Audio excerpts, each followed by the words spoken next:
नमस्कार दोस्तों, good morning all of you. कैसे हैं आप सब लोग? हमारे जयनारायण व्यास विश्वविद्यालय के इस नवाचार से आप आनंद ले रहे हैं कि नहीं ले रहे हैं, ये बताइएगा आप।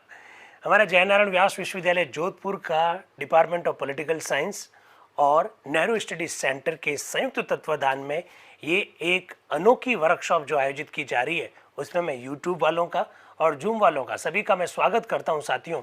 और जैसा आप लोगों को पता है कि संविधान सभा का जो चौथा सत्र है वो 14 जुलाई से 31 जुलाई 1947 के बीच चला था। आप लोग जानते हैं 18 दिन का ये जो सत्र है इसमें 4 दिन का अवकाश रहा, और जब जब संविधान सभा का अवकाश रहा तब तब हम लोगों ने भी अवकाश रखा। मैं आपको एक रोचक तथ्य से अपनी बात को शुरू कर रहा हूँ। मुझे कल सोशल मीडिया पर एक जने ने एक मैसेज किया कि भाई साहब 2 दिन हो गए, अब तो सर्टिफिकेट दे दीजिए। मैंने कहा कौन से सर्टिफिकेट की आप बात करें? तो वो कह रहे संविधान सभा के चौथे सत्र की। तो मेरा प्लीज आप लोगों से निवेदन है, थोड़ा अपना आपको अपडेट रखिएगा, इतना भी सर्टिफिकेट को लेकर लालायत मत रखिएगा, और फर्जी सर्टिफिकेट तो कम से कम ना लीजिएगा। 14 से 31 जुलाई 1947 तक सत्र चला है। मुझे 27 जुलाई को कह रहे हैं कि चौथा सत्र का सर्टिफिकेट दे दीजिए। मतलब आपको आइडिया ही नहीं है कि 26 और 27 जुलाई को संविधान सभा की बैठक नहीं हुई, ये आइडिया नहीं है। साथ ही इसका भी आइडिया नहीं है कि 31 जुलाई तक बैठक चलेगी, जबकि हम लोग हर दिन, कई बार मुझे मित्र लोग कहते हैं जूम वाले, यूट्यूब पर, सर रोजाना रोजाना Nehru study centre, department of political science स्वागत करता हूँ, अनोखा नवाचार है, पहली वर्कशॉप है इस तरह की, ऑनलाइन वर्कशॉप है। सर आप ये क्यों कहते हैं? बिल्कुल आपका ये जो बात है वो आपकी ठीक है, लेकिन मेरे बहुत सारे ऐसे मित्र भी तो है ना, उनको आइडिया ही नहीं है, इसलिए बार बार रिपीट करना पड़ता है। तो 14 जुलाई से 31 जुलाई तक संविधान सभा का जो चौथा सत्र हुआ, उसमें आज डेट आ गई है 28 जुलाई। 28 जुलाई 1947 को संविधान सभा में क्या हुआ उस पर चर्चा करेंगे। 28 जुलाई 2022 यानी आज चर्चा देखिएगा किस तरह से प्रारंभ हो रही है। भारतीय विधान परिषद, आप लोग देखिएगा कि अब तक जितनी बार हम लोगों ने मिला है, हम लोग मिले हैं यूट्यूब और जूम पर, मैंने बार बार कहा कि संविधान सभा में विधान परिषद शब्द लिखा हुआ है संविधान सभा के लिए। अपने को मालूम होना चाहिए जो विधान परिषद है यही संविधान सभा है। सरकारी रिपोर्ट है, डेट 28 जुलाई है, उस दिन वहां पर सोमवार है, 1947 का वर्ष है। संविधान सभा 28 जुलाई, समय सुबह 10 बजे, माननीय डॉक्टर राजेंद्र प्रसाद की अध्यक्षता में बैठक शुरू हो रही है। कॉन्स्टिट्यूशन हॉल नई दिल्ली में स्थित है, वहां यह बैठक आ रही। शुरुआत में पहला काम नए सदस्यों की एंट्री होगी। कौन आ रहे हैं नए सदस्य जरा देखिएगा। पंडित चतुर्भुज पाठक, ये ओरछा रियासत से है, नाम है पंडित चतुर्भुज पाठक। फिर आ रहे हैं मेजर महाराज कुमार पुष्पेंद्र सिंह जी, ये पन्ना रियासत से हैं। और तीसरे आ रहे हैं सर ज्वाला प्रसाद श्रीवास्तव, ये संयुक्त प्रांत से हैं। संविधान सभा में आज के दिन 3 नए मेंबर आ रहे हैं। मैं बिल्कुल आपको फिर बताना चाह रहा हूं कि अभी तक आप लोग पढ़ रहे हैं, देख रहे हैं, परिचय पत्र को पेश करना और रजिस्टर पर हस्ताक्षर करना, लेकिन 14 अगस्त 1947 के बाद संविधान सभा में जो भी नया सदस्य आएगा, अथवा 14 अगस्त 1947 को जो संविधान सभा की उस बैठक में शामिल नहीं हुआ था, वो सारे लोग संविधान सभा में जब भाग लेंगे वो शपथ लेकर भाग लेंगे। ये बात भी मालूम होनी चाहिए। अभी तक शपथ का उल्लेख नहीं आ रहा है, लेकिन बाद में शपथ का उल्लेख भी आएगा, ये भी पता होना चाहिए। आगे क्या हो रहा है इसके बाद में देखिए, आप लोग जानते हैं कि पिछले दिनों में जब हम लोगों ने बात करी थी तब 24 जुलाई 1947 को एक प्रस्ताव रखा गया था कि स्टीयरिंग कमेटी के 2 मेंबर्स का स्थान रिक्त हो गया है, नया मेंबर हमको चुनना है। तो संविधान सभा के अध्यक्ष डॉक्टर राजेंद्र प्रसाद ने कहा कि जो लोग फॉर्म भरना चाहते हैं वो 25 जुलाई को फॉर्म भर सकते हैं, और अगर चुनाव की आवश्यकता हुई तो हम लोग 26 जुलाई को चुनाव करवाएंगे। लेकिन 26 और 27 जुलाई 1947 को संविधान सभा की कोई बैठक नहीं हुई। 28 जुलाई को जब बैठक प्रारंभ हुई तो उन लोगों के नाम अनाउंस किए जाएंगे जो चुनाव जीते हैं। क्या उनका निर्विरोध निर्वाचन हुआ या फिर चुनाव हुए थे, जरा देखिएगा। सदस्यों को याद होगा कि स्टीयरिंग कमेटी के लिए 2 सदस्यों को चुना गया था। मैं सहर्ष ये घोषित करता हूं कि श्री रामचंद्र मनोहर नलवदे और श्री सुरेश चंद्र मजुमदार नियमानुसार इस स्टीयरिंग कमेटी के मेंबर चुन लिए गए, क्योंकि 2 ही फॉर्म आए और दोनों निर्विरोध निर्वाचित हो गए। ऐसा अनाउंसमेंट डॉक्टर राजेंद्र प्रसाद जी ने किया। इसके बाद में आप लोग जानते हैं पंडित जवाहरलाल नेहरू की अध्यक्षता वाली संघ संविधान समिति की जो रिपोर्ट्स हैं उस रिपोर्ट्स पर लगातार चर्चा की जा रही है। विभिन्न जो प्रावधान है पंडित जवाहरलाल नेहरू रख रहे हैं और उसके बाद में सदस्यों के द्वारा संशोधन आ रहे हैं, संशोधन के पक्ष में तर्क आ रहे हैं, उसके विपक्ष में तर्क आ रहे हैं और इसके बाद में पंडित जवाहरलाल नेहरू अपना उद्बोधन देते हैं। संशोधन को स्वीकार करना नहीं करना संविधान सभा के ऊपर डिपेंड है। हम संविधान सभा की कार्य प्रणाली से भी परिचित होना चाहिए और जब इतनी लंबी चर्चा, इतनी बड़ी चर्चा कर रहे हैं तो बिल्कुल संविधान सभा में कैसे काम हो रहा था वो हमको मालूम होना चाहिए। फिर देखिएगा, जैसे ही संघ संविधान के बारे में चर्चा करने वाले होते हैं उसी दौरान HV कामत साहब, हरि विष्णु कामत साहब जो कि संयुक्त प्रांत से हैं, वो क्या बोल रहे हैं जरा सुनिएगा। वो जो बोल रहे हैं बहुत महत्वपूर्ण बात है, उस पर ध्यान दीजिएगा और मैंने बिल्कुल इसको हाईलाइट भी कर रखा है, शायद आपको हाईलाइट दिख भी रहा होगा। क्या है वो HV कामत साहब क्या कह रहे हैं, जो कि मध्य प्रांत से हैं, संयुक्त प्रांत से नहीं, मध्य प्रांत से है। वो क्या कह रहे हैं, पहले इसके कि आज का कार्यक्रम शुरू हो मैं कुछ कहना चाहता हूं, मुझे छोटी सी प्रार्थना करनी है, क्या मैं ऐसा कर सकता हूं। फिर वो कह रहे हैं, क्या आप कृपा करके ये आदेश देंगे कि ये हमारा राष्ट्रीय झंडा इस महती सभा के प्रत्येक सदस्य को उपहार के रूप में दिया जाए और वह इसे अपनी संपत्ति समझकर प्रेम से इसे सुरक्षित रखें। HV कामत साहब कह रहे हैं कि 22 जुलाई 1947 को संविधान सभा ने राष्ट्रीय ध्वज के रूप में तिरंगा को अपना लिया। ये जो राष्ट्रीय ध्वज तिरंगा जो अपनाया है, संविधान सभा के सभी सदस्यों को भेंट किया जाए और ये जो भेंट है संविधान सभा के सारे सदस्य इस भेंट को एक संपत्ति समझकर हमेशा इसे सुरक्षित रखें। क्या मैं इस प्रकार की रिक्वेस्ट आप लोगों से कर सकता हूं, ऐसा HV कामत साहब कह रहे हैं जो कि मध्य प्रांत से हैं। ये रिक्वेस्ट की गई है। क्या कह रहे हैं डॉक्टर राजेंद्र प्रसाद इस पर जरा देखिएगा। वो ये भी कहते हैं क्योंकि राष्ट्रीय ध्वज तिरंगा अगर आप हमें गिफ्ट के रूप में दोगे, संविधान सभा के सभी सदस्यों को अगर आप गिफ्ट के रूप में राष्ट्रीय ध्वज तिरंगा दोगे तो ये हमें इस अवसर की याद दिलाता रहेगा। ऐसा HV कामत साहब कह रहे हैं कि जब इस सभा ने सहर्ष और सर्वसम्मति से इसको स्वीकृत किया था और एक महान स्वतंत्र राज्य का जन्म हुआ। ये राष्ट्रीय ध्वज तिरंगा को जब कभी भी हम लोग देखेंगे तो हमें इस बात की याद दिलाएगा कि हमने सर्वसम्मति से राष्ट्रीय ध्वज तिरंगा को स्वीकार किया था। हमारे संघर्ष को ये याद दिलाएगा, एक स्वतंत्र भारत का उदय हुआ इस बात को याद दिलाएगा। ऐसा HV कामत साहब डॉक्टर राजेंद्र प्रसाद जी से निवेदन करते हुए कह रहे हैं। डॉक्टर राजेंद्र प्रसाद जी इस विषय पर क्या कह रहे हैं जरा देखिएगा। वो कह रहे हैं, ये ऐसी बात है जिसमें थोड़े से विचार की आवश्यकता है। मैं स्टीयरिंग कमेटी के साथ विचार करने के बाद में इस संदर्भ में आपको कोई स्टेटमेंट बताऊंगा। वो कह रहे हैं, I will have to discuss with the members of the steering committee and after that, after the consultation और आफ्टर द डिस्कशन, मैं इसके बारे में कोई स्टेटमेंट दूंगा कि आपको राष्ट्रीय ध्वज तिरंगा उपहार के रूप में दिया जाए या ना दिया जाए। इस प्रकार की बात आ रही है। इसके बाद में आप लोग जानते हैं कि जो संविधान संघ का जो संविधान है, इस संदर्भ में जो कमेटी की जो रिपोर्ट है उस पर एक एक करके विचार किया जाएगा और सीधा जो खंड है, खंड 10 जो है उस पर चर्चा हम लोग आज प्रारंभ करेंगे। खंड 10। मैं अपनी बात को शुरू करने से पहले आप लोगों को बता दूं कि आज क्या होने वाला है और संविधान सभा में संघ के संविधान के संदर्भ में। Today we will discuss about the Prime Minister. Today we will discuss about the Council of Ministers. Today we will discuss about the Attorney General. Today we will discuss about the structure of the Supreme Court.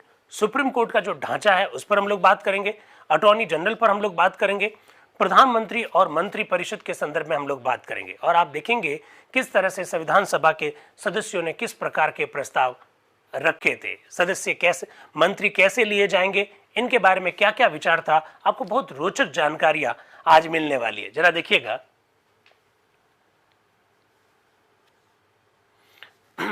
देखिए, अब हम खंड 10 को लेते हैं। नेहरू जी इसको रख रहे हैं। अभी आपको नेहरू जी रखते हुए दिखाई दे रहे हैं विभिन्न खंडों को। थोड़े समय बाद में कोई और रखता हुआ दिखाई देगा, यानी हमेशा नेहरू जी नहीं रखते। पिछली बार भी मैंने आपको बता दिया था 25 जुलाई को ही कि हर बार संघ के संविधान के संदर्भ में सारे प्रस्ताव नेहरू जी नहीं रखते हैं। तो कौन रखते हैं, अभी चर्चा करेंगे। जरा देखिएगा, नेहरू जी रख रहे हैं खंड 10। क्या कह रहे हैं, मंत्रियों का एक मंडल होगा जिसका एक नेता होगा जिसे प्रधानमंत्री कहा जाएगा और यह मंडल राष्ट्रपति को कार्य में सहायता देने और सलाह देने का कार्य करेगा। You know very well that what is the provision of article 74 in the present constitution of the India. You know very well that there is a council of ministers. एक मंत्री परिषद होगी जिसका हेड प्रधानमंत्री होगा। राष्ट्रपति को सहायता देने हेतु एक मंत्री परिषद और प्रधानमंत्री का प्रावधान आर्टिकल 74 में है। एंड आप लोग ये भी जानते हैं कि मंत्री परिषद राष्ट्रपति को सलाह और सहायता देने का काम करती है, ऐसा आर्टिकल 74 में लिखा हुआ है। इनिशियल स्टेज में भी इसी प्रकार की बात लाई गई। मंत्रियों का एक मंडल होगा जिसका प्रधान जो है प्रधानमंत्री होगा और ये राष्ट्रपति को सहायता और सलाह देने का कार्य करेगा, ऐसा लिखा हुआ है। आगे पंडित नेहरू जी कुछ बोल रहे हैं, इससे पहले अध्यक्ष क्या कह रहे हैं जरा देखिएगा। और कुछ संशोधन है जिसकी मुझे सूचना मिली है। अब मैं नाम लेना चाहूंगा श्री पोकर साहब बहादुर का। वो पोकर साहब बहादुर का नाम ले रहे हैं डॉक्टर राजेंद्र प्रसाद, और पोकर साहब से आप परिचित हो ही हो अच्छी तरह से। पोकर साहब वही जो कह रहे हैं कि मुझे अंग्रेजी के अलावा कुछ समझ में और दूसरी भाषा नहीं आती है, लेकिन क्या पोकर साहब आ रहे हैं जरा देखिएगा। तो हाजी अब्दुल सत्तार हाजी इसहाक सेठ जो है वो बोल रहे हैं, नाम पोकर साहब का बुलाया गया लेकिन इसहाक सेठ साहब बोल रहे हैं कि सर वो यहां से चले गए हैं, अभी यहां पर उपस्थित नहीं है। तो अध्यक्ष साहब दूसरा नाम बोलते हैं मिस्टर अहमद इब्राहिम साहब बहादुर। फिर क्या कह रहे हैं इसहाक साहब, वो कह रहे हैं सर वो भी यहां से चले गए हैं, अगर आप परमिशन दें तो मैं उनकी ओर से संशोधन रख दूं क्या। ये बात मैं जानबूझकर आपको बता रहा हूं, यानी संशोधन मेरे नाम से है, मैं वहां उपस्थित नहीं हूं, तो क्या मेरे बिहाफ पर मेरा कोई साथी संविधान सभा का कोई मेंबर मेरे बिहाफ पर क्या संविधान सभा में कोई संशोधन रख सकता है? ये मस्तिष्क में आपके प्रश्न आ सकता है। तो बिल्कुल इसका जवाब आपको मिल ही जाएगा अभी 1 मिनट के अंदर अंदर ही। 2 नाम पुकारे गए, पोकर साहब का नाम पुकारा गया, इब्राहिम साहब का नाम पुकारा गया, और इसहाक सेठ साहब ने कहा कि वो दोनों चले गए हैं, उपस्थित नहीं है। अगर आप मुझे परमिशन दें तो क्या मैं उनकी ओर से उनके जो संशोधन जिसकी सूचना आपको पहले दे दी गई थी, क्या मैं उनकी ओर से संशोधन रख दूं क्या? अध्यक्ष आप क्या कह रहे हैं जरा देखिए। कोई अन्य सदस्य इसको पेश कर सकता है, क्या आप इसको पेश करना चाहते हो? यानी डॉक्टर राजेंद्र प्रसाद जी ने परमिशन दे दी है कि अगर कोई पेश करना चाहता है तो पेश कर सकता है। हाजी अब्दुल सत्तार हाजी इसहाक सेठ साहब अब वो उनकी ओर से संशोधन पेश कर रहे हैं। ये उनका संशोधन नहीं है, ये पोकर साहब का संशोधन है, ये इब्राहिम साहब का संशोधन है, उनकी ओर से रख रहे हैं। क्या कह रहे हैं जरा सुनिएगा, बहुत ढंग से सुनिएगा। मंत्रियों का एक मंडल होगा जो नेशनल असेंबली द्वारा आनुपातिक प्रतिनिधित्व के सिद्धांत पर एकल संक्रमणीय पद्धति से चुना जाएगा और यह मंत्रिमंडल नेशनल असेंबली के प्रति उत्तरदायी होगा। क्या बात है। जो संशोधन आ रहा है वो संशोधन ये है कि मंत्रियों का एक मंडल होगा जो नेशनल असेंबली से, जो पार्लियामेंट है उस पार्लियामेंट से चुना जाएगा, लेकिन एकल संक्रमणीय आनुपातिक पद्धति से मंत्रियों का चुनाव होगा। बहुत ध्यान से सुनिएगा, एकल संक्रमणीय आनुपातिक पद्धति से मंत्रियों का चुनाव किया जाएगा, ऐसा कहा जा रहा है। क्या हमारे वहां अभी वर्तमान समय में ऐसा सिस्टम है? If you are aware about the provision of article 75, all ministers will be appointed by the president on the advice of the prime minister. Bharat के प्रधानमंत्री की सलाह पर राष्ट्रपति के द्वारा सारे मंत्री नियुक्त किए जाएंगे, ऐसा आर्टिकल 75 कहता है। मंत्रियों का कोई चुनाव नहीं होता है, एकल संक्रमणीय आनुपातिक पद्धति से मंत्रियों का कोई चुनाव नहीं होता है, लेकिन उन्होंने ऐसा कहा, उन्होंने ऐसा संशोधन रखा। बिल्कुल आपको ये मालूम होना चाहिए। श्रीमान, मैं नहीं समझता हूं कि इस पर मुझे कोई लंबा चौड़ा व्याख्यान देने की आवश्यकता है, ये बहुत सरल है और मैं इसे अब पेश करता हूं। इसके बाद में एच.वी. पातस्कर साहब का संशोधन आया और वो क्या कह रहे हैं वो भी सुन लीजिएगा, बहुत महत्वपूर्ण बात है। एच.वी. पातस्कर साहब संशोधन लेकर आ रहे हैं। अगर आप लोगों ने भारतीय संविधान का आर्टिकल 75 पढ़ रखा है और अनुच्छेद 75 के जो विभिन्न जो प्रावधान है उनको देख रखा है, धाराओं को अगर देख रखा है, एक धारा, दूसरी धारा, तीसरी धारा में साफ साफ लिखा हुआ है, आर्टिकल 75 सब क्लॉज 3 में लिखा हुआ है कि सभी मंत्री सामूहिक रूप से लोकसभा के प्रति उत्तरदायी होंगे। कलेक्टिव रिस्पॉन्सिबिलिटी जो है लोकसभा के प्रति होगी। आज के दिन भारत के संविधान के आर्टिकल 75 सब क्लॉज 3 में ऐसा लिखा हुआ है। क्या प्रावधान किया जा रहा है? एच.वी. पातस्कर साहब क्या कह रहे हैं, जो कि बॉम्बे से है, क्या कह रहे हैं? मैंने इस संशोधन की सूचना ये स्पष्ट करने के लिए दी है कि सामूहिक उत्तरदायित्व का सिद्धांत मंत्रियों की सभा पर लागू होगा जो इस वाक्य खंड के अनुसार नियुक्त किए जाएंगे। वो कह रहे हैं कि साहब सामूहिक उत्तरदायित्व जो शब्द है वो जोड़ दीजिए इसमें आप, यानी इनिशियल स्टेज में जो पंडित नेहरू जी द्वारा जो प्रस्ताव रखा गया था उस समय सामूहिक उत्तरदायित्व जैसा शब्द उल्लेखित नहीं था। सामूहिक उत्तरदायित्व शब्द उल्लेखित करने की जो बात है वो एच.वी. पातुस्कर साहब ने कही थी। सभी मंत्री एक साथ तैरते हैं, एक साथ डूबते हैं, इसका मतलब होता है कलेक्टिव रिस्पॉन्सिबिलिटी। ऐसी बात करने वाले एच.वी. पातुस्कर साहब थे, ये बात आपको ध्यान रखनी है। फिर ठाकुरदास भार्गव का नाम आता है जो कि पूर्वी पंजाब से है। वो अपना क्या संशोधन रख रहे हैं जरा देखिएगा। वो इंग्लिश में बोल रहे हैं, वो बोल रहे हैं the prime minister shell select. देखिए द वर्ड क्या वहां पर लिखा, सेलेक्ट। एक होता है सेलेक्ट, एक होता है इलेक्ट, एक होता है अपॉइंट, एक होता है नॉमिनेट। ये सारे शब्द है, यही तो संविधान की खूबसूरती है। सिलेक्शन का मतलब अलग होता है, अपॉइंटमेंट का मतलब अलग होता है, चूज करने का मतलब अलग होता है, समझ रहे हैं। इलेक्शन का मतलब अलग होता है, नॉमिनेशन का मतलब अलग होता है, किसी को नॉमिनेट करना, किसी को इलेक्ट करना, किसी को सिलेक्ट करना, किसी को चूज करना, ये सारे शब्द अलग अलग है, मालूम है। ठाकुरदास भार्गव साहब क्या कह रहे हैं, the prime minister shell select the other ministers and the whole ministry shall be responsible to the legislature and act on the principle of joint responsibility। Thakurdas Bhargava ने जिस शब्द का प्रयोग किया है वो है जॉइंट रिस्पॉन्सिबिलिटी, और अभी हमारे संविधान में जो लिखा हुआ है वो है कलेक्टिव रिस्पॉन्सिबिलिटी। आप समझ रहे हैं, इन शब्दों का मतलब समझिए भाई, यही कॉन्स्टिट्यूशन की खूबसूरती है। ठाकुरदास भार्गव ने कहा कि जॉइंट रिस्पॉन्सिबिलिटी शब्द होना चाहिए, संयुक्त जिम्मेदारी, और आज के दिन कॉन्स्टिट्यूशन में लिखा हुआ है कलेक्टिव रिस्पॉन्सिबिलिटी यानी सामूहिक जिम्मेदारी। ठीक है, ये सब बातें खूबसूरत बातें हैं, ये सब बातें कही ठाकुरदास भार्गव के द्वारा। उन्होंने ये बात रखी थी कि भाई प्रधानमंत्री अन्य मंत्रियों को नियुक्ति करेगा और अन्य मंत्रियों को सेलेक्ट करेगा, नॉट नियुक्ति, अन्य मंत्रियों को सेलेक्ट करेगा। नियुक्ति का मतलब तो अपॉइंटमेंट हो जाता है जो राष्ट्रपति करते हैं। प्राइम मिनिस्टर शैल सेलेक्ट, प्रधानमंत्री जो है सेलेक्ट करेंगे मिनिस्टर्स को, और वो सारे जो मिनिस्टर है उनकी संयुक्त जो जिम्मेदारी है वो व्यवस्थापिका के प्रति होगी, संसद के प्रति होगी। वर्ड जो यूज किया है वो है जॉइंट रिस्पॉन्सिबिलिटी, और आज के दिन हमारे कॉन्स्टिट्यूशन में जो लिखा हुआ है वो लिखा हुआ है कलेक्टिव रिस्पॉन्सिबिलिटी। इन्होंने कहा सेलेक्ट करेंगे प्रधानमंत्री, और आज के दिन कॉन्स्टिट्यूशन में लिखा हुआ है राष्ट्रपति अपॉइंट करेंगे।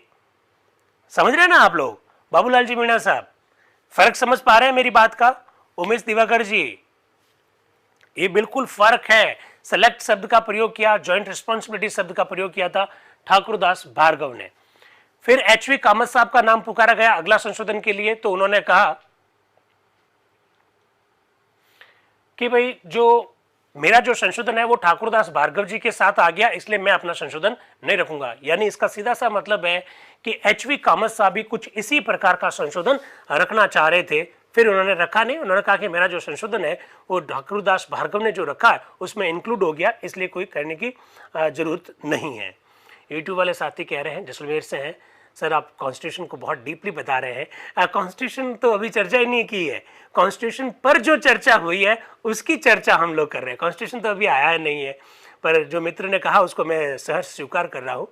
बिल्कुल आपके जूम वालों के और यूट्यूब वालों के दोनों के कमेंट हमारे सामने है। बिल्कुल बता देता हूँ, कैमरा वहाँ लगा हुआ है, ये जूम के सारे चेहरे दिखाई दे रहे हैं। बगाराम जी, चंद्रवीर जी, उमेश दिवाकर जी, बाबूलाल जी, आशुतोष दुबे जी, संजय मांडोली जी, दुष्यंत सिंह जी चौहान साहब, राकेश कुमार जी, सुंदर माली जी, बसंती कुमारी जी, हरमन राम जी, रवीना जी, अचला राम जी, विनोद सैनी जी, सुरेश मेघवाल जी 2, अरे क्या बात है यार, सहदेव गुजराती जी, बसंती कुमारी जी का वापस नाम कैसा है, रवीना कोड़ी जी, डॉक्टर महेंद्र सिंह जी, नामूराम जी वर्मा, अंकित राज जी, सरोज कुमारी जी, बेबी, आयुषी, संजीव कुमार वाजपेयी, राजेंद्र सिंह जी खींची साहब, डॉक्टर मीनाक्षी जी, लोकेंद्र सिंह जी सैनी, गुरमीत सिंह जी। देखो ये सब स्क्रीन पे ये सब फोटो दिखाई दे रहे हैं, साथ ही साथ उनके लाइव जो चेहरा है वो भी दिखाई दे रहे। इधर जूम वालों के कमेंट दिखाई दे रहे और इधर यूट्यूब वालों के कमेंट दिखाई दे रहे। तो बिल्कुल मैं सारी नज़र रखता हूँ, ऐसी बात नहीं है। और कोई बात आती है, कोई अच्छा प्रश्न आता है तो बिल्कुल जवाब देने की भी कोशिश करता हूँ। मेरे एक भाई कह रहे हैं सर ऐसा लगता है कि आप उस बैठक में शामिल थे। अरे आपका भाई वहाँ शामिल था ना तो अच्छी बात है ये तो संविधान सभा की हूबहू चर्चा करने का जो मुख्य उद्देश्य है वो मुख्य उद्देश्य यही तो है कि संविधान सभा के जो सत्र है उसमें किस सदस्य ने क्या प्रस्ताव रखा, अगर वो हमको मालूम पड़ जाएगा तो मुझे ऐसा लगता है कि संविधान की जो समझ है वो ज़्यादा बेहतर ढंग से होगी। साथ ही साथ भारतीय संविधान में श्रद्धा, भारतीय संविधान में जो आपकी आस्था है वो बढ़ेगी। तो मेरे जो झूम वाले मित्र हैं वो तो हमेशा सैल्यूट के काबिल है, क्योंकि इतनी जीवन चर्चा करना अपने आप में एक बहुत बड़ी चुनौती होती है कि किस तरह से सदस्यों ने प्रस्ताव रखे, उन सारे प्रस्तावों को लगातार 2 घंटे तक सुनना बहुत बड़ी बात है। तो झूम और यूट्यूब वालों, आप बिल्कुल, आप लोगों को सैल्यूट बनता है।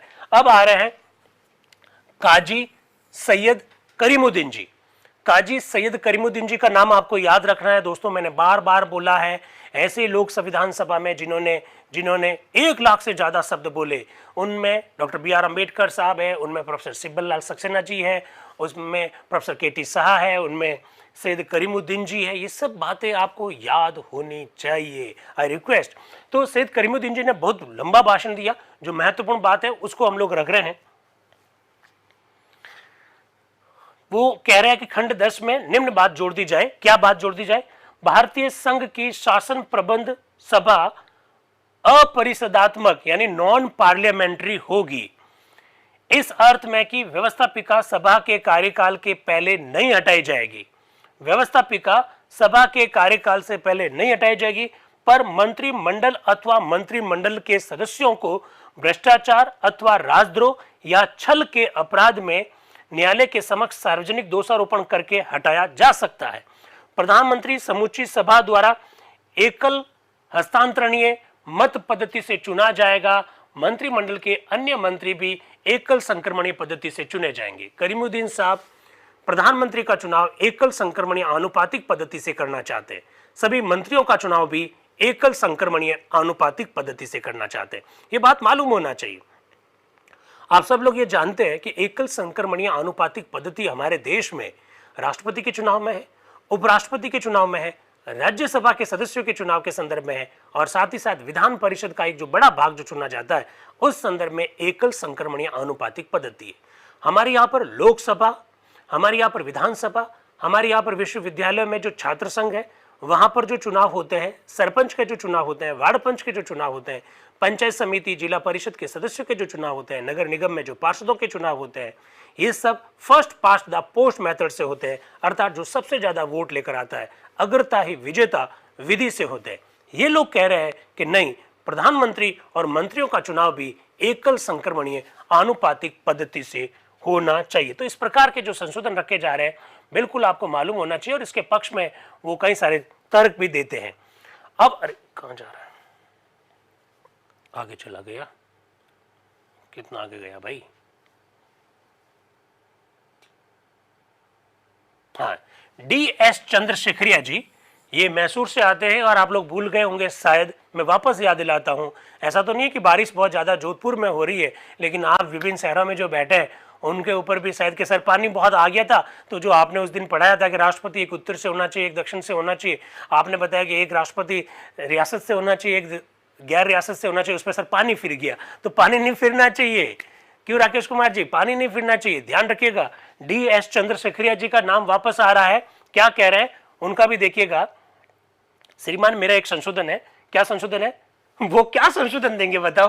पिछली बार क्या संशोधन दिया था चंद्रशेखरिया जी ने कि राष्ट्रपति एक बार रियासत से होना चाहिए और एक बार गैर रियासतों से होना चाहिए। तो इस बार भी उनका संशोधन इसी प्रकार का आएगा, क्योंकि वो रियासतों से है। संविधान सभा में जो मेंबर्स थे, विभिन्न जातियों, विभिन्न वर्गों, विभिन्न संप्रदायों, विभिन्न आइडियोलॉजी, विभिन्न विचारधाराओं, विभिन्न क्षेत्रों के लोग थे।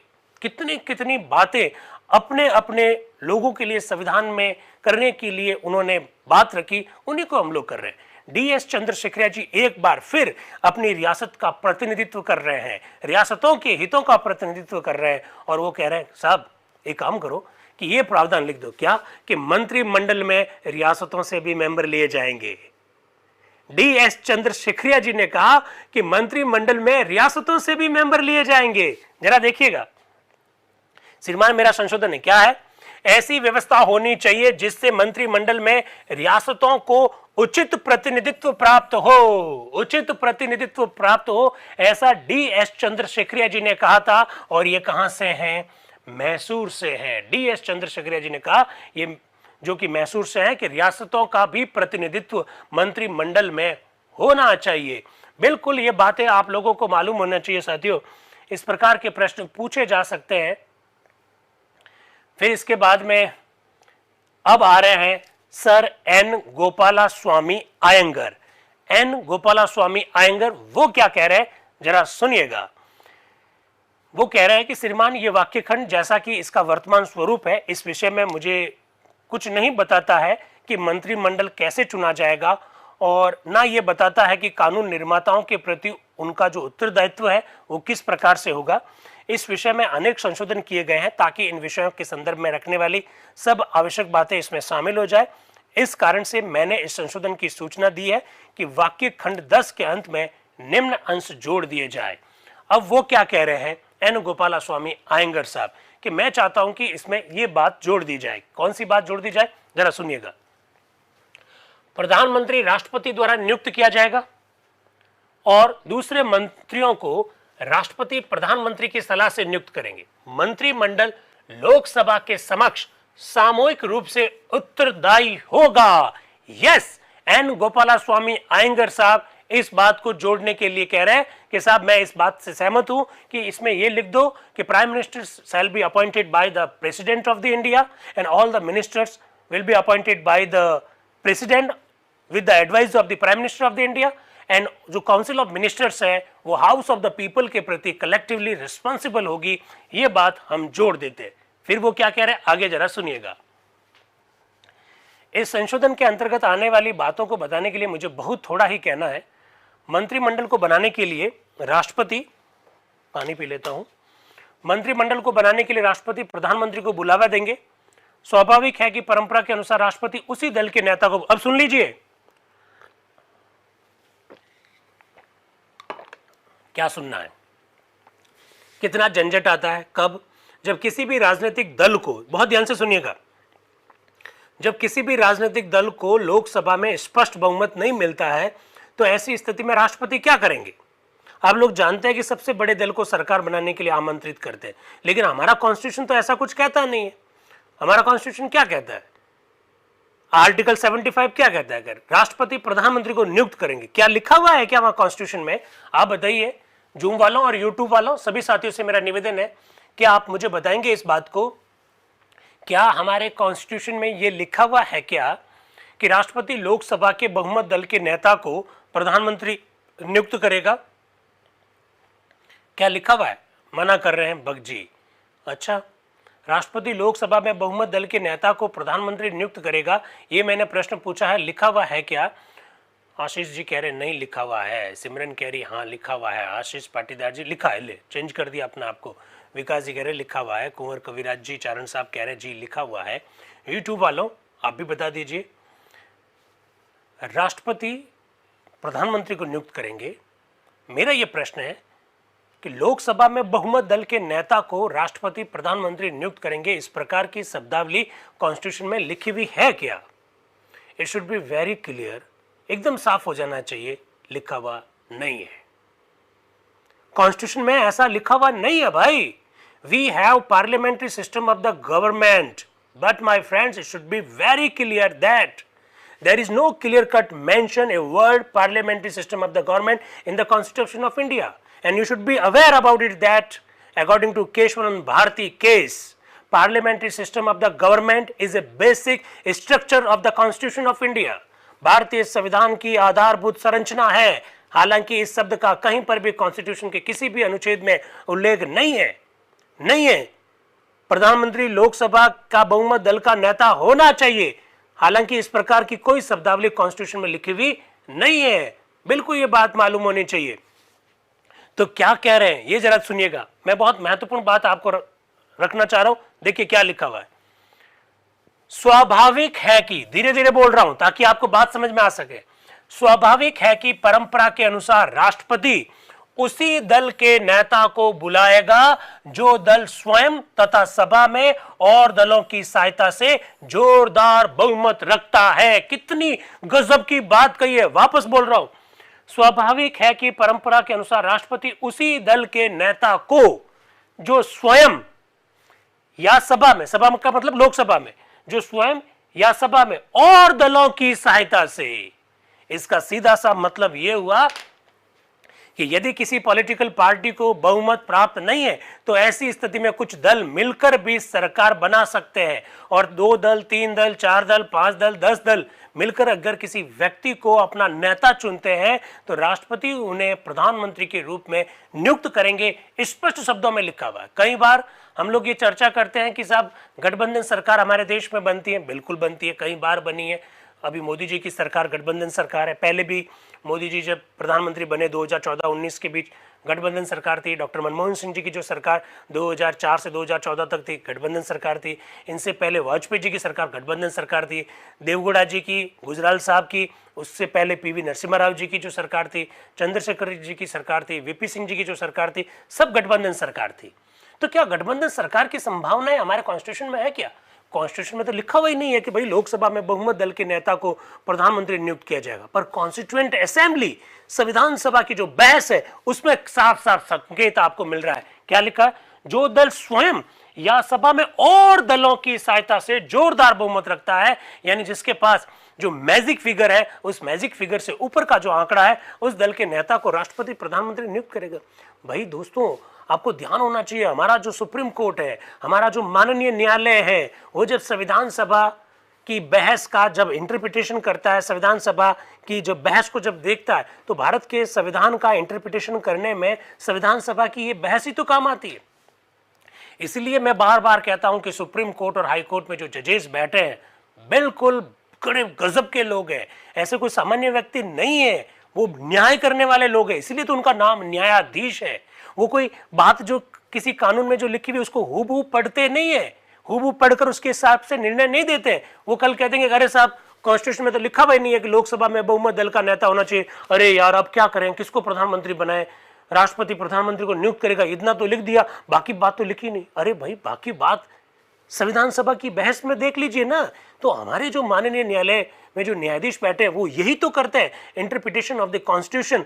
जो जिम्मेदारी उनकी है वो इंटरप्रिटेशन किसके आधार पर करते हैं? अपने मस्तिष्क के आधार पर करते हैं। संविधान सभा के विभिन्न सत्रों में जो बहस हुई है उसके आधार पर करते हैं। कितनी खूबसूरत बात आज आपके सामने मैंने अंडरलाइन करके लिखी है। साफ साफ शब्दों में लिखा हुआ है कि खुद का दल अगर खुद के दल से नहीं बैठ रहा है तो और दलों की सहायता से जो बहुमत रखेगा उस व्यक्ति को राष्ट्रपति क्या बनाएंगे?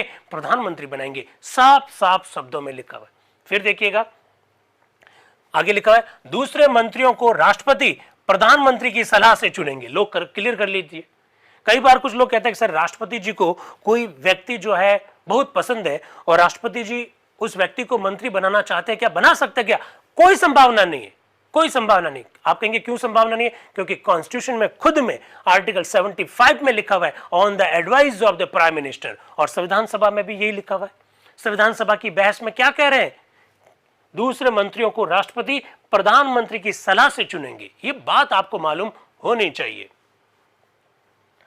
ठीक है। फिर वो कह रहा है कि जो लोअर हाउस है यानी लोकसभा, लोअर हाउस यानी हाउस ऑफ द पीपल के प्रति मंत्रिमंडल उत्तरदायी होगा। इसकी व्यवस्था की जाएगी साधारणतया उसी सभा यानी लोकसभा के सामने ही मंत्रिमंडल उत्तरदायी होता है, न कि समूची पार्लियामेंट के समक्ष। वाह भाई, मुझे लगता है कि सब कुछ स्पष्ट हो गया है। हम सब लोग जानते हैं कि जो मंत्री परिषद है वो संसद से बनती है।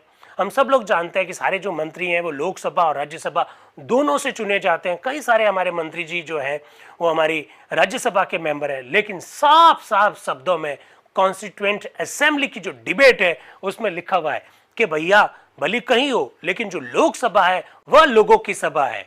तो मंत्री परिषद जो है सामूहिक रूप से उत्तरदायित्व लोकसभा के प्रति होगी, न कि बड़े वाले हाउस, न कि दूसरे हाउस जिसे आजकल हम लोग काउंसिल ऑफ स्टेट्स यानी राज्यसभा कहते हैं। साफ साफ शब्दों में ऐसा कहा जा रहा है। क्या कह रहे हैं? साधारणतः उसी सभा यानी जो लोकसभा है के सामने ही लिखा हुआ है कि सामने ही मंत्रिमंडल उत्तरदायी होगा, न कि समूची पार्लियामेंट के समक्ष। मैं देखता हूं कि एक संशोधन में यह भी कहा गया कि उत्तरदायित्व पृथक और सम्मिलित दोनों प्रकार का होना चाहिए। मेरा यह विचार नहीं है कि राज्य को उस प्रथा की नकल करनी चाहिए जो प्राय साधारण जन और बोर्ड ऑफ डायरेक्टर्स के बीच में प्रचलित है। आप पता है आप ये कौन सी बात कह रहे हैं? ये कौन सी बात की जा रही है?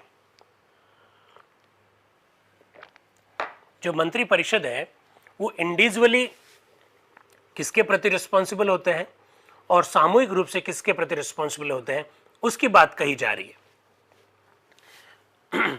फिर वो अपना संशोधन पेश कर देते हैं कि भाई जो हम सामूहिक उत्तरदायित्व वाली जो बात है वो लिख देते हैं इस आर्टिकल में कि वो सामूहिक उत्तरदायित्व सारे मंत्रियों का लोकसभा के प्रति होगा।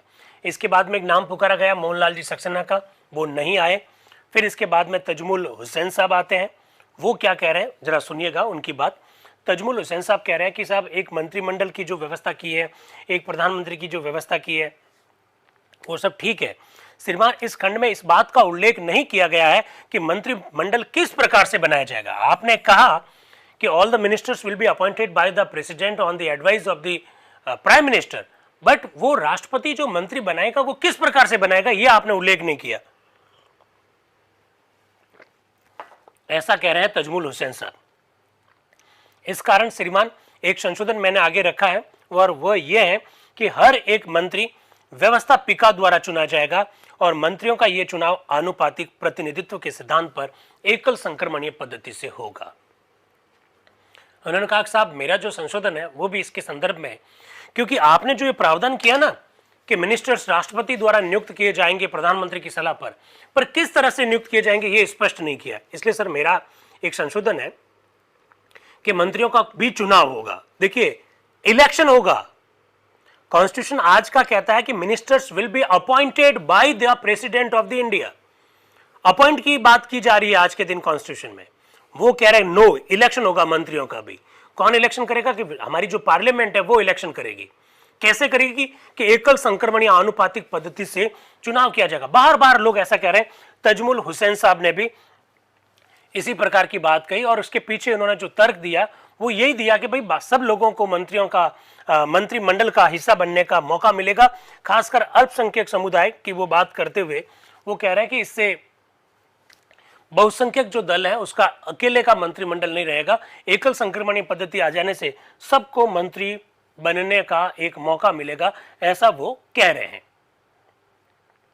फिर देखिए वो जो अपना तर्क दे रहे हैं उनके तर्क में एक बात आई है जो मैं आपके सामने रखना चाहता हूं और वो तर्क में क्या कह रहे हैं जरा सुनिएगा। ये बात बहुत महत्वपूर्ण बात है और आज ऐसी चर्चा अक्सर देखने को नहीं मिलती है। वो क्या कह रहे हैं? वो कह रहे हैं कि सारी सभा को मिलकर एकल संक्रमणीय आनुपातिक पद्धति से प्रधानमंत्री को चुनना चाहिए, मंत्रिमंडल के अन्य मंत्री एकल संक्रमणीय पद्धति से चुने जाने चाहिए। मैं नहीं समझता हूं कि इस व्यवस्था में माननीय प्रस्तावक महोदय क्या हित देखते हैं। यदि सारी सभा एक पुरुष को चुन ले तो वही पुरुष चुना जाएगा जिसके पक्ष में बहुसंख्यक सदस्य होंगे। मैंने आप लोगों को पहले भी बता रखा है, फिर बता देता हूं और वैसे आप लोगों को शायद पता होगा, एकल संक्रमणीय आनुपातिक पद्धति का जो मेथड है उस मेथड के पीछे एक बहुत बड़ा उद्देश्य है कि सभी समुदाय को, सभी वर्गों को किसी मंडल में अगर शामिल करना है तो इसके लिए उस मेथड को अपनाया जाता है ताकि अल्पसंख्यक जो है, और अल्पसंख्यक धर्म के आधार पर नहीं कह रहा हूं, पहली बात तो स्पष्ट हो जानी चाहिए, अल्पसंख्यक पार्टी के हिसाब से भी हो सकते हैं, अल्पसंख्यक पार्टी के हिसाब से भी हो सकते हैं, अल्पसंख्यक विचारधारा के हिसाब से भी हो सकते हैं, अल्पसंख्यक क्षेत्र के आधार पर भी हो सकते हैं। इस सभा में 50 लोग है टोटल, समझ लीजिए जूम पर समझ लीजिए 62 लोग अभी जुड़े हुए हैं, उन 62 में से समझ लीजिए उदाहरण के तौर पर राजस्थान के 55 लोग हैं तो 7 लोग जो है वो क्या हो गए? अल्पसंख्यक हो गए।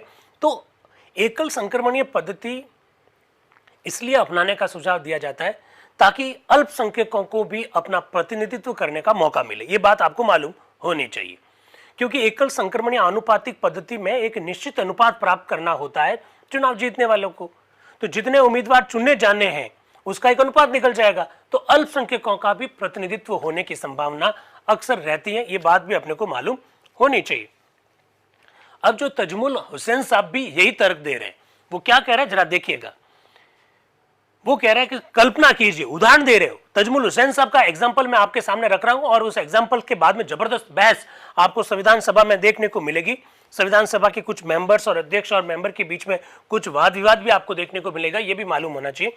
वो कह रहे हैं कल्पना कीजिए कि सभा में 150 मेंबर है, कल्पना कीजिए कि सभा में 150 मेंबर है और उनमें एक वर्ग है, वह वर्ग या तो कांग्रेस है या मुस्लिम लीग। वो क्या कह रहे हैं कि कल्पना कीजिए कि सभा में 150 सदस्य हैं और उसमें एक वर्ग है, वह प्राचीन कांग्रेस या प्राचीन लीग नहीं है। वो कह रहा है कि जो पुरानी जो कांग्रेस है या जो पुरानी जो मुस्लिम लीग है वो नहीं है, लेकिन 150 लोग हैं उसमें, क्योंकि हिंदुस्तान में अब ये नहीं होंगे। वो कह रहे हैं कि जो हिंदुस्तान बनेगा उसमें ना तो कांग्रेस होगी ना मुस्लिम लीग होगी। ये तजमुल हुसैन साहब कह रहे हैं, कल्पना करिए, वो ऐसा कह रहे हैं।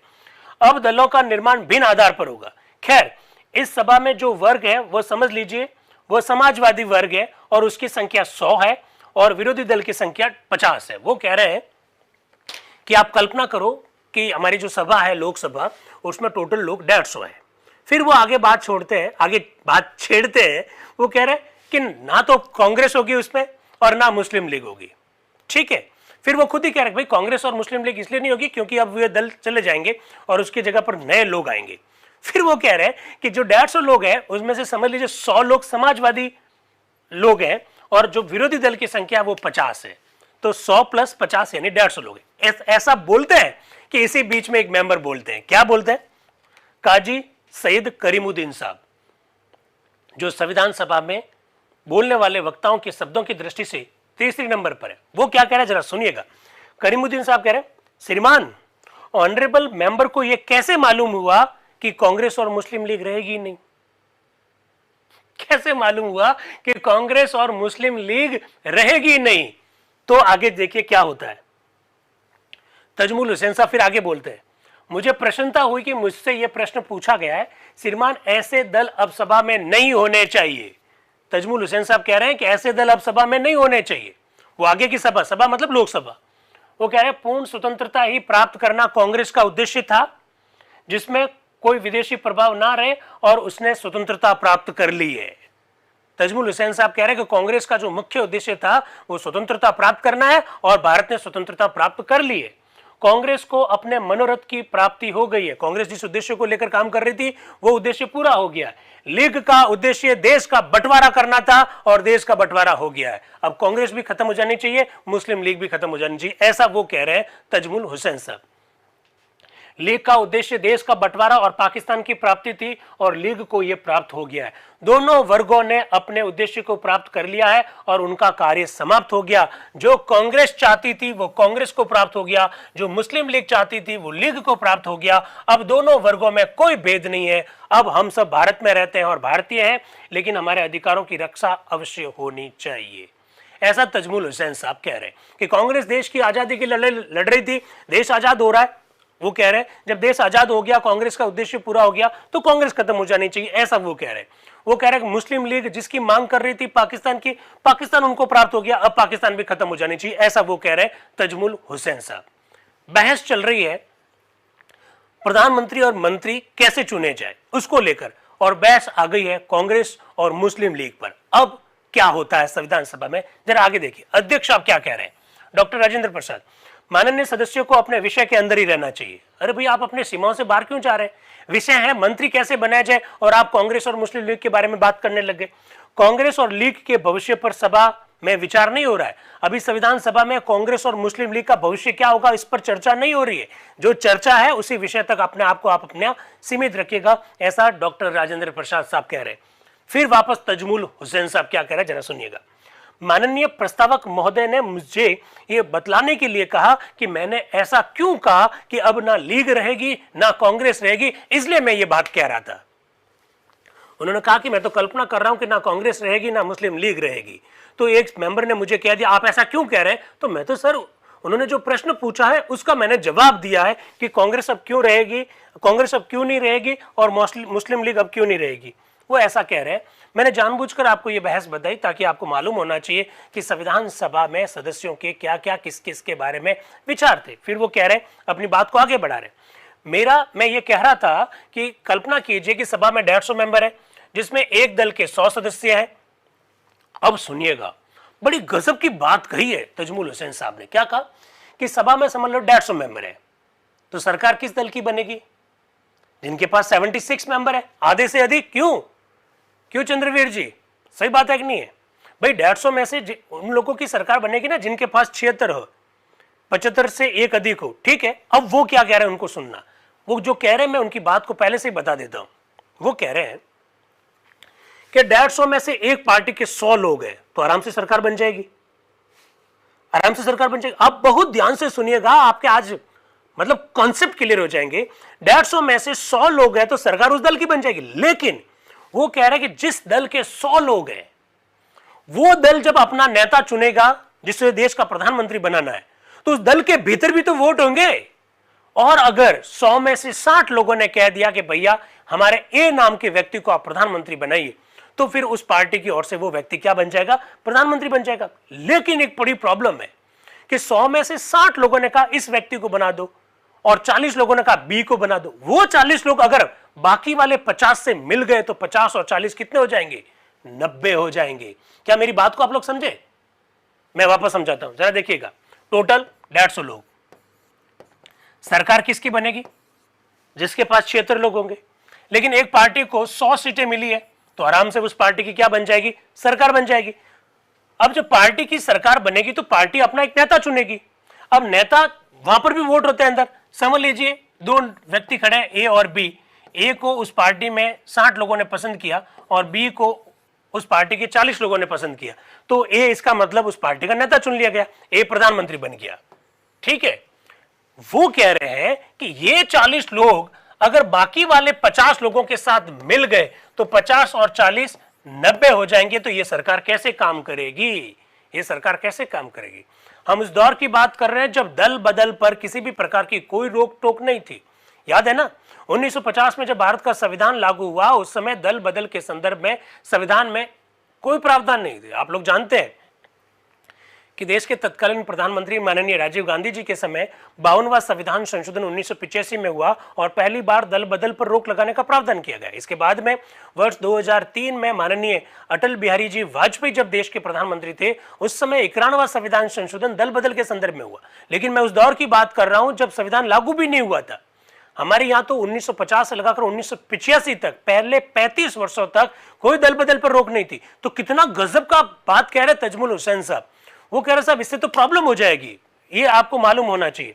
वो कह रहे हैं, वापस सुनिएगा, कल्पना कीजिए कि सभा में 150 मेंबर हैं और इनमें से एक दल को 100 सीट मिली है। वही दल अपने नेता को चुनेगा और वह प्रधानमंत्री बनेगा।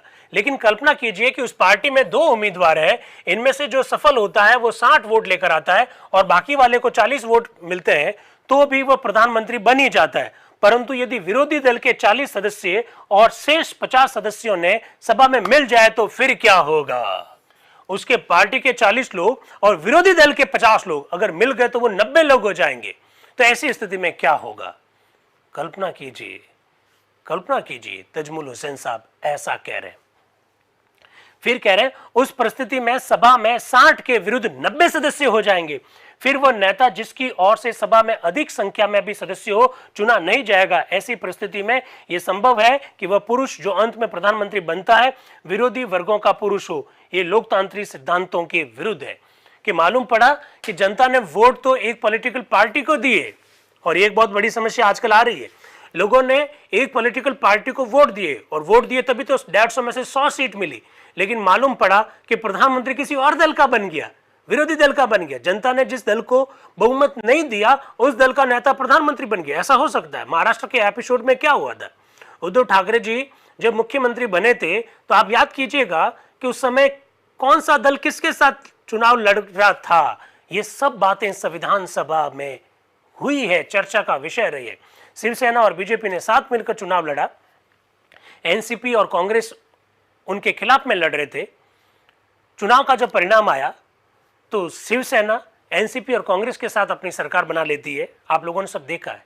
तो बिल्कुल मैंडेट क्या होता है उसकी और संकेत है, ऐसा तजमुल हुसैन साहब कह रहे हैं। संविधान के प्रति इस तरह की समझ जब तक विकसित नहीं होगी, जब तक हम अपनी एक पार्टी, विचारधारा, वर्ग की जो भ्रांतियां हैं उस भ्रांतियों से बाहर नहीं आएंगे, संविधान हरगिज भी समझ में नहीं आएगा। आज संविधान के साथ यही जो प्रासंगिकता है वो साबित हो पाएगी। आगे बढ़ते हैं। आप समझ सकते हैं कि किस तरह की बातें आ रही है।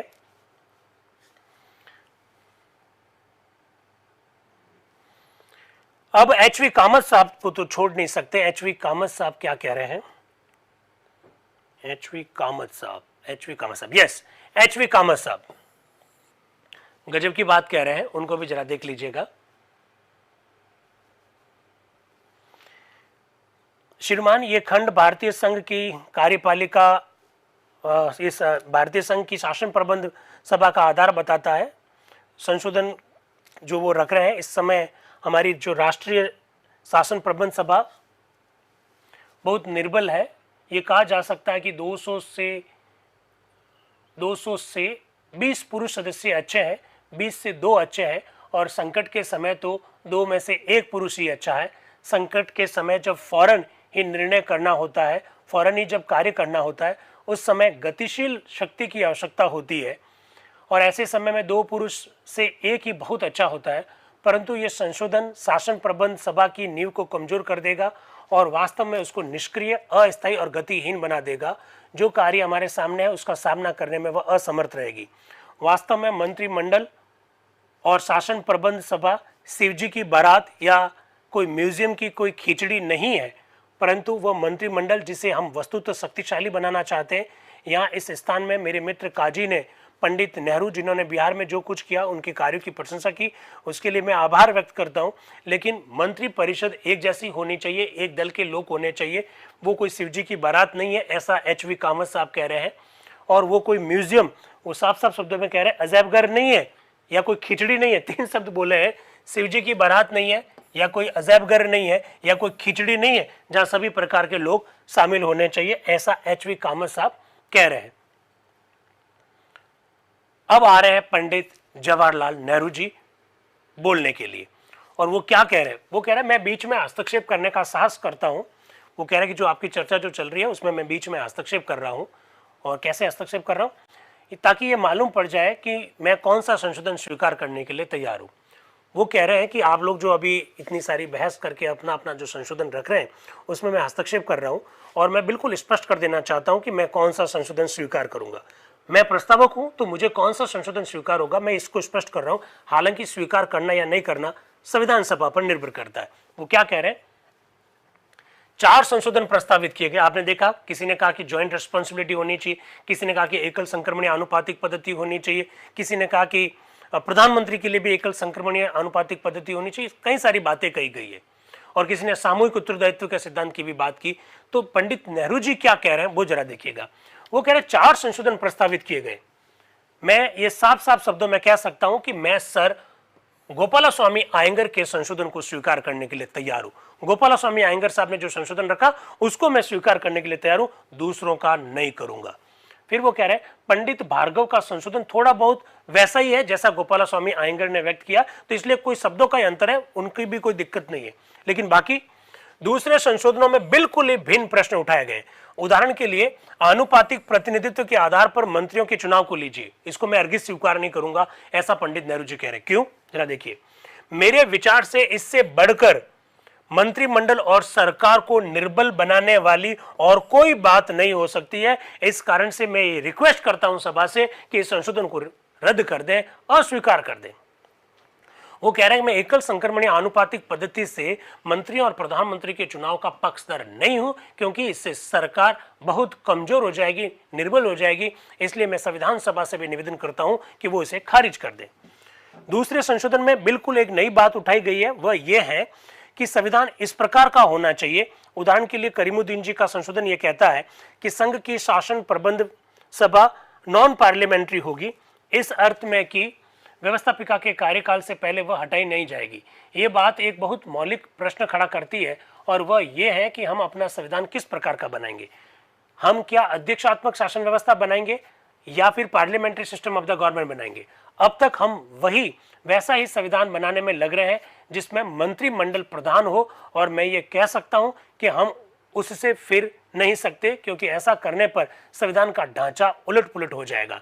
इस कारण मुझे दुख है कि मैं श्री करीमुद्दीन साहब और पोकर साहब का संशोधन स्वीकार नहीं कर सकता। स्पष्ट रूप से पंडित जवाहरलाल नेहरू जी ने कह दिया कि मैं ठाकुरदास भार्गव जी का संशोधन इसलिए स्वीकार कर रहा हूं क्योंकि उनका संशोधन जो है गोपालास्वामी जैसा ही है।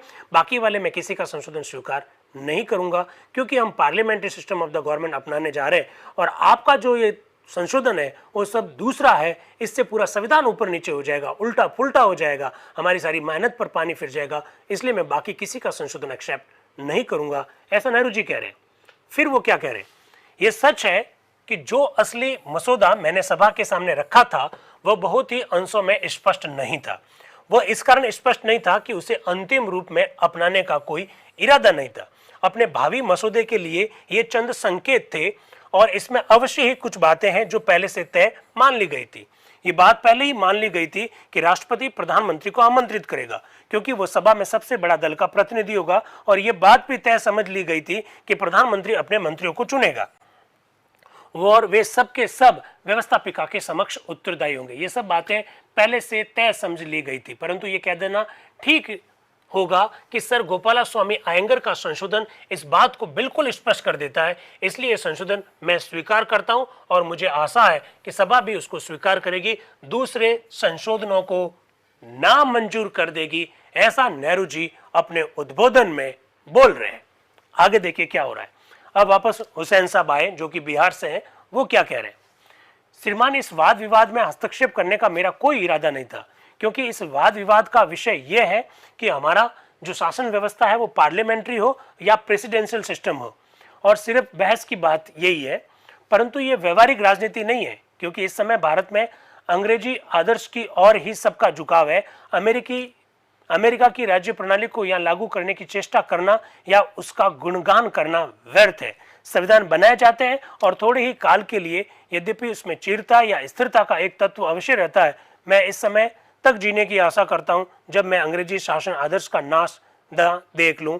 अंग्रेजी प्रभाव समाप्त हो रहा है और उसके स्थान पर एक अच्छी शासन व्यवस्था ग्रहण की लेनी चाहिए, परंतु श्री कामट की व्याख्या के कारण मुझको विवश होकर यहाँ आना पड़ा। मिस्टर काजी ने बिहार में जो पंडित नेहरू जी ने जो काम किया है उसकी प्रशंसा की है, ये अच्छी बात है, लेकिन वो कुछ बातें और कह रहे हैं, वो एक्चुअली में विषय से हटते हुए जा रहे हैं, वो कुछ दूसरी बातें कहने लग गए। एक्चुअली में बिहार में उस समय बड़े सांप्रदायिक दंगे हो रहे थे और पंडित नेहरू जी जब वहाँ पहुँचे तो सांप्रदायिक दंगे रुके, इसी विषय पर चर्चा प्रारंभ हो गई। तो उस विषय की ओर जा रहे थे तो अध्यक्ष साहब बीच में बोले, मुझे ऐसा लग रहा है कि हम अप्रासंगिक वाद विवाद को ग्रहण करने जा रहे हैं, हमें इन सब मुद्दों पर यहाँ चर्चा करनी नहीं है। हमारी चर्चा खाली प्रधानमंत्री की नियुक्ति और अन्य मंत्रियों की नियुक्ति तक सीमित है, वहीं तक अपने आप को सीमित रखें, ऐसा अध्यक्ष साहब कह रहे हैं। फिर हुसैन साहब क्या कह रहे हैं, वापस देखिए, मैं इस विषय पर वाद विवाद नहीं करूंगा, मैं केवल इतना कहना चाहता हूं कि जो कुछ उन्होंने कहा वो सच्ची बात नहीं है। यदि पंडित नेहरू बिहार गए तो उसका कारण यह था कि कांग्रेस का हाईकमांड ही वहां प्रबंध करने वाला था। वो कह रहे हैं कि बिहार में अगर सांप्रदायिक दंगे हो रहे थे और पंडित नेहरू जी अगर वहां गए और वहां अगर शांति स्थापित हो गई तो क्या करें, बिहार में तो कांग्रेस की सरकार थी, ऐसा वो बातें कह रहे हैं, जिनको डॉक्टर राजेंद्र प्रसाद जी रोक रहे हैं कि ये विषय नहीं है, विषय हमारा दूसरा है, हमको अपनी उस बात तक सीमित रहना चाहिए जिस पर हम अपनी चर्चा कर रहे हैं। लेकिन कई बार इस प्रकार से होता रहता है। फिर अध्यक्ष साहब क्या बोल रहे हैं, मैं माननीय सदस्य का ध्यान इस ओर आकृष्ट करना चाहता हूं कि हम किसी मंत्रिमंडल या पंडित जवाहरलाल नेहरू या किसी और के विचारों की आलोचना या समालोचना नहीं कर रहे हैं, ना किसी की प्रशंसा करनी है, ना किसी के कार्यों का मूल्यांकन करना, विषय ये है ही नहीं। विषय अपना ये है कि प्रधानमंत्री की नियुक्ति कौन करेगा और मंत्री किस तरह से नियुक्त किए जाएंगे, ये हमारी चर्चा है, ये हमारा चर्चा का विषय होना चाहिए। फिर हुसैन साहब बोल रहे हैं, मैं आशा करता हूं कि जब दूसरे भी प्रसंग, अगर कोई दूसरा भी व्यक्ति दूसरे प्रसंग पर बात करे तब भी आप इसी तरह का रवैया अपनाएंगे। वो कह रहे हैं कि आप मुझे तो रोक रहे हैं कि अन्य मुद्दों पर बात मत करो, पर मैं आशा करता हूं कि आप अन्य व्यक्तियों को भी जो दूसरे प्रसंग पर चर्चा करें उनको भी आप इसी तरह से रोकेंगे जैसा आप मुझे रोक रहे हैं। तो ये इस तरह की जो बातें हैं वो बातें मालूम होनी चाहिए। फिर हुसैन इमाम साहब एक बात कह रहे हैं, वो कह रहे हैं कभी हाल ही में हेराल्ड लास्की, नाम सुना, हेराल्ड जे लास्की का नाम सुना होगा, उन्होंने कहा कि अभी हेराल्ड जे लास्की की एक किताब आई है, अभी हाल ही में आई, उस समय की बात कर रहे हैं कि अभी हेराल्ड जे लास्की की एक किताब आई है और उसमें उन्होंने अमेरिका की शासन पद्धति जो है उसकी निंदा की है। हमको उस बात को भी ध्यान रखना चाहिए और हमारे यहाँ पर किस तरह से मंत्री और प्रधानमंत्री नियुक्त किए रहे, इस बात को भी हम लोगों को देखना चाहिए, ऐसा वो कह रहे हैं हुसैन इमाम साहब। तो अलग अलग सभा के अलग अलग जो सदस्य हैं उनके विचारों को हम लोग जान रहे हैं। उसके बाद जरा देखिएगा क्या हो रहा है। महबूब अली बेग साहब बहादुर जो कि मद्रास से हैं, वो कह रहे हैं कि सभापति जी, जैसा कि गोपालास्वामी अयंगर ने बताया है उस प्रकार का मंत्रिमंडल स्थापित करता है तो वो अंग्रेजी ढंग का है और संसदात्मक शासन व्यवस्था का है। सैयद करीमुद्दीन जी का जो संशोधन है वो इस पद्धति में कुछ परिवर्तन करना चाहता है और वो स्विस ढंग का मतलब स्विट्जरलैंड का ढंग का है, ऐसा वो महबूब अली बेग साहब कह रहे हैं। अब हमें ये देखना चाहिए कि कैसी शासन व्यवस्था है जिसको काजी साहब चाहते हैं, जो लोकतंत्र के सिद्धांत के विरुद्ध होगी या नहीं होगी, या वो व्यवहार में लाई जा सकती है या नहीं जा सकती है। खास महत्वपूर्ण बात यह है कि हमारे देश की परिस्थितियों के अनुकूल कौन सी व्यवस्था है। क्या parliamentary system of the government हमारे देश के लिए अनुकूल है, या स्विट्जरलैंड का वो मॉडल अनुकूल है जिसकी और काजी साहब संकेत कर रहे थे। हमें यह देखना चाहिए कि हमारे देश की परिस्थितियों के अनुसार कौन सी बात महत्वपूर्ण है, ऐसा महबूब अली बेग साहब अपनी बात को रखते हुए कह रहे हैं। अब देखिए, ये सब चर्चा चल ही रही थी कि इसी बीच में के मुंशी जी बोल गए कि अब मैं ये प्रस्ताव करता हूं कि अब ये चर्चा बंद होनी चाहिए, बहुत चर्चा हो गई, अब हमको इस पे क्या करना चाहिए, विचार ले लेने चाहिए। तो अध्यक्ष साहब ने कहा कि ठीक है, अब हम विचार ले लेते हैं।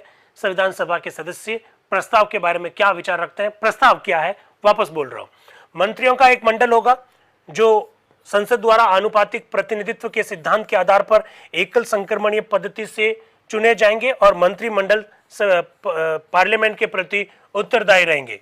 संशोधन अस्वीकार हो गया, यानी एकल संक्रमणीय आनुपातिक पद्धति से मंत्री नहीं चुने जाएंगे। ये संशोधन जो रखा गया था वो अस्वीकार हो गया। दूसरा संशोधन, अब काजी सैयद करीमुद्दीन जी के संशोधन पर मत लिया जाएगा। उनका क्या संशोधन है, बोल देता हूं। भारतीय संघ की शासन व्यवस्था नॉन पार्लियामेंट्री होगी। इस अर्थ में व्यवस्थापिका सभा के कार्यकाल से पहले नहीं हटाई जाएगी, पर मंत्रिमंडल या मंत्रियों के सदस्यों को भ्रष्टाचार, राजद्रोह या छल के अपराध के कारण न्यायालय के समक्ष सार्वजनिक दोषारोपण करके हटाया जा सकता है। प्रस्ताव जो रखा गया संशोधन का वो भी अस्वीकार हो गया। ये बात भी आपको मालूम होनी चाहिए। फिर नया आता संशोधन। अध्यक्ष साहब कह रहे अब मैं एन गोपालास्वामी आयंगर के संशोधन पर वोट ले लेता हूं। जैसा मैंने कहा, पंडित नेहरू जी ने एन गोपालास्वामी आयंगर के संशोधन को खुद ने स्वीकार कर लिया था, तो संविधान सभा ने भी इसे स्वीकार कर लिया। अध्यक्ष साहब घोषणा कर रहे हैं कि प्रस्तावक ने इस संशोधन को स्वीकार कर लिया, तो संविधान सभा ने भी इसको क्या कर लिया, मंजूर कर लिया। अब इसके बाद में अध्यक्ष बोलते हैं ठाकुरदास भार्गव का एक और संशोधन है और मेरे विचार से वह संशोधन इसके अंतर्गत आ जाता है, इसलिए यह आवश्यक नहीं है कि उसके ऊपर वोट लिए जाए। इसका मतलब जो संशोधित रूप में जो ठाकुरदास भार्गव का जो संशोधन था वो भी स्वीकार हो गया, क्योंकि वह संशोधन गोपालास्वामी आयंगर के संशोधन के जैसा ही था। ऐसा मैंने 2 से 3 बार आपके सामने बात रखते हुए कहा। फिर एन गोपालास्वामी आयंगर साहब का जो संशोधन था उसके ऊपर विचार करने की बात आई। फिर गोकुल डी भट्ट, हमारे जो गोकुल भाई भट्ट साहब है, उनका नाम पुकारा गया। वो कह रहे हैं कि अध्यक्ष महोदय, सर अल्लादी ने जो संशोधन रखना चाहते हैं उसके हक में मैं अपना संशोधन वापस ले लेता हूं, इसलिए मैं किसी भी प्रकार का संशोधन नहीं रख रहा हूं। इसके बाद में नहीं सॉरी, इस पे तो सारी वोटिंग हो गई। एक सेकंड, इसके ऊपर वोटिंग हो गई और ठाकुरदास भार्गव वाला संशोधन स्वीकार हो गया, गोपालास्वामी आयंगर वाला भी संशोधन स्वीकार हो गया। इस प्रकार खंड 10 क्या हो गया, मंजूर हो गया। अब आ रहा है खंड 11। अब खंड आ रहा है 11। अब खंड 11 क्या है, जरा उसको सुनिएगा। एन गोपालास्वामी आयंगर रख रहे हैं, पंडित जवाहरलाल नेहरू नहीं रख रहे। एन गोपालास्वामी आयंगर रख रहे हैं खंड 11। कह रहे राष्ट्रपति एक ऐसे व्यक्ति को जो सुप्रीम कोर्ट का न्यायाधीश बनने के योग्य है संघ का सबसे बड़ा वकील बनाएगा और वह संघ सरकार को कानूनी विषय पर विचार देगा। इसका मतलब है अटॉर्नी जनरल। अटॉर्नी जनरल यानी महान्यायवादी। महान्यायवादी जो पद है उस पर चर्चा प्रारंभ हो रही है। कह रहे हैं कि राष्ट्रपति सुप्रीम कोर्ट में जज बनने के लिए जो क्वालिफिकेशन जो व्यक्ति रखता है उस व्यक्ति को क्या करेंगे, महान्यायवादी पद पर नियुक्त करेंगे और वो संघ का सबसे बड़ा वकील होगा और वो भारत सरकार को कानूनी मामलों में सलाह देने का काम करेगा। ऐसा एन गोपालास्वामी आयंगर साहब प्रस्ताव रख रहे हैं। नेहरू जी नहीं रख रहे हैं, एन गोपालास्वामी आयंगर रख रहे हैं। इसके बाद में गोकुल भाई भट्ट का नाम पुकारा गया तो उन्होंने कहा कि मेरा जो संशोधन है मैं पेश नहीं करता हूं, क्योंकि आगे जो संशोधन अल्लादी कृष्ण स्वामी अय्यर जो रखने वाले उसी से मेरा मिलता जुलता है, इसलिए मैं संशोधन नहीं रख रहा हूं। गोकुल डी भाई। फिर अल्लादी कृष्ण स्वामी अय्यर का क्या संशोधन है वो देख लीजिए। वो कह रहा है कि साहब ये जो खंड 11 जो आपने रखा है इसमें आप जो महान्यायवादी की नियुक्ति की जो बात कह रहे हो उस संदर्भ में मेरा संशोधन है। इसमें क्या है, इसमें लिखा रेफर्ड शब्द की जगह पर और असाइंड शब्द लिख दीजिए। इसका मतलब यह होता है कि संघ सरकार को कानूनी विषय पर वो सलाह देने का जो काम करेगा उसमें आपने लिख रखा है अंग्रेजी में कि संघ सरकार के द्वारा जो मामले उनको रेफर्ड किए जाएंगे उन मामलों में वो सलाह देने का काम करेगा। तो रेफर्ड की जगह पर असाइन जो है, असाइन शब्द लिख दीजिए, अर्थात जो असाइन किए जाएंगे इस प्रकार की शब्दावली जोड़ दी जाए। अल्लादी कृष्ण स्वामी अय्यर खुद बहुत बड़े वकील थे, विधि के जबरदस्त जानकार थे, एक एक शब्द का मतलब वो जानते थे, इसलिए उन्होंने कहा कि महान्यायवादी को मामले रेफर नहीं किए जाएंगे, महान्यायवादी को मामले असाइन किए जाएंगे। इस प्रकार की शब्दावली आप जोड़ दीजिए, ऐसा वो कह रहे हैं। फिर वो कह रहे हैं कि इसके बाद में ये एक बात जोड़ देना, आप खंड 11 के बाद में एक बात और जोड़ देना, क्या राष्ट्रपति द्वारा या इस कानून या इस संघीय कानून के अधीन प्रदान किए हुए अधिकार से इस एक्ट में या किसी संघीय कानून में वर्णित अपने अधिकारों को प्रयोग में लाएगा महान्यायवादी और कर्तव्यों का पालन करेगा और अपने कर्तव्य पालन के सिलसिले में इसे भारत संघ की सभी अदालतों में सुनवाई का अधिकार प्राप्त होगा। एडवोकेट जनरल उसी काल तक पदासीन रहेगा जब तक राष्ट्रपति चाहेंगे और वह वेतन पाएगा जिसे राष्ट्रपति निश्चित करेंगे। अल्लादी कृष्ण स्वामी अय्यर कह रहे हैं कि जो संशोधन अभी, जो प्रस्ताव अभी रखा गया है महान्यायवादी के बारे में, उसमें आगे कुछ और शब्द जोड़ दो। क्या शब्द जोड़ दो? कि महान्यायवादी को सुप्रीम कोर्ट में और भारत के सभी न्यायालयों में सुनवाई का अधिकार होगा। राइट टू ऑडियंस, बहुत ध्यान से सुनिएगा, अंग्रेजी का शब्द है राइट टू ऑडियंस और हिंदी का शब्द है सुनवाई का अधिकार। भारतीय संविधान के आर्टिकल 76 में आज के दिन महान्यायवादी पद का उल्लेख है। उस आर्टिकल 76 को अगर आप देखेंगे तो साफ साफ शब्दों में लिखा हुआ है कि महान्यायवादी जो है उसे भारत के सभी न्यायालय में राइट टू ऑडियंस यानी सुनवाई का अधिकार है। इसका मतलब है कि उसे अपनी बात को रखने का अधिकार है। वो भारत के किसी भी न्यायालय में भारत सरकार की ओर से पेश हो सकता है। Right to audience, right to audience, और हिंदी में होता है सुनवाई का अधिकार। तो बिल्कुल सुनवाई का अधिकार तो हम अगर आम बोलचाल की भाषा में कहें तो राइट टू हियरिंग होता है। हियरिंग का मतलब है कि जो मैं बात कहना चाहता हूं, मुझे मेरी बात को रखने का हक होना चाहिए, that is right to hearing. लेकिन वो राइट टू हियरिंग नहीं है, वो इंग्लिश में राइट टू ऑडियंस है। ये ध्यान रखिएगा, आर्टिकल 76 में महान्यायवादी के बारे में ऐसा लिखा हुआ है। और ये सुझाव किसने दिया, ये संशोधन किसने रखा? अल्लादी कृष्ण स्वामी अय्यर ने। मैं वापस बताता हूं, देखिए श्री सर अल्लादी कृष्ण स्वामी अय्यर ये कह रहे हैं कि राइट टू ऑडियंस जो है महान्यायवादी को दिया जाना चाहिए।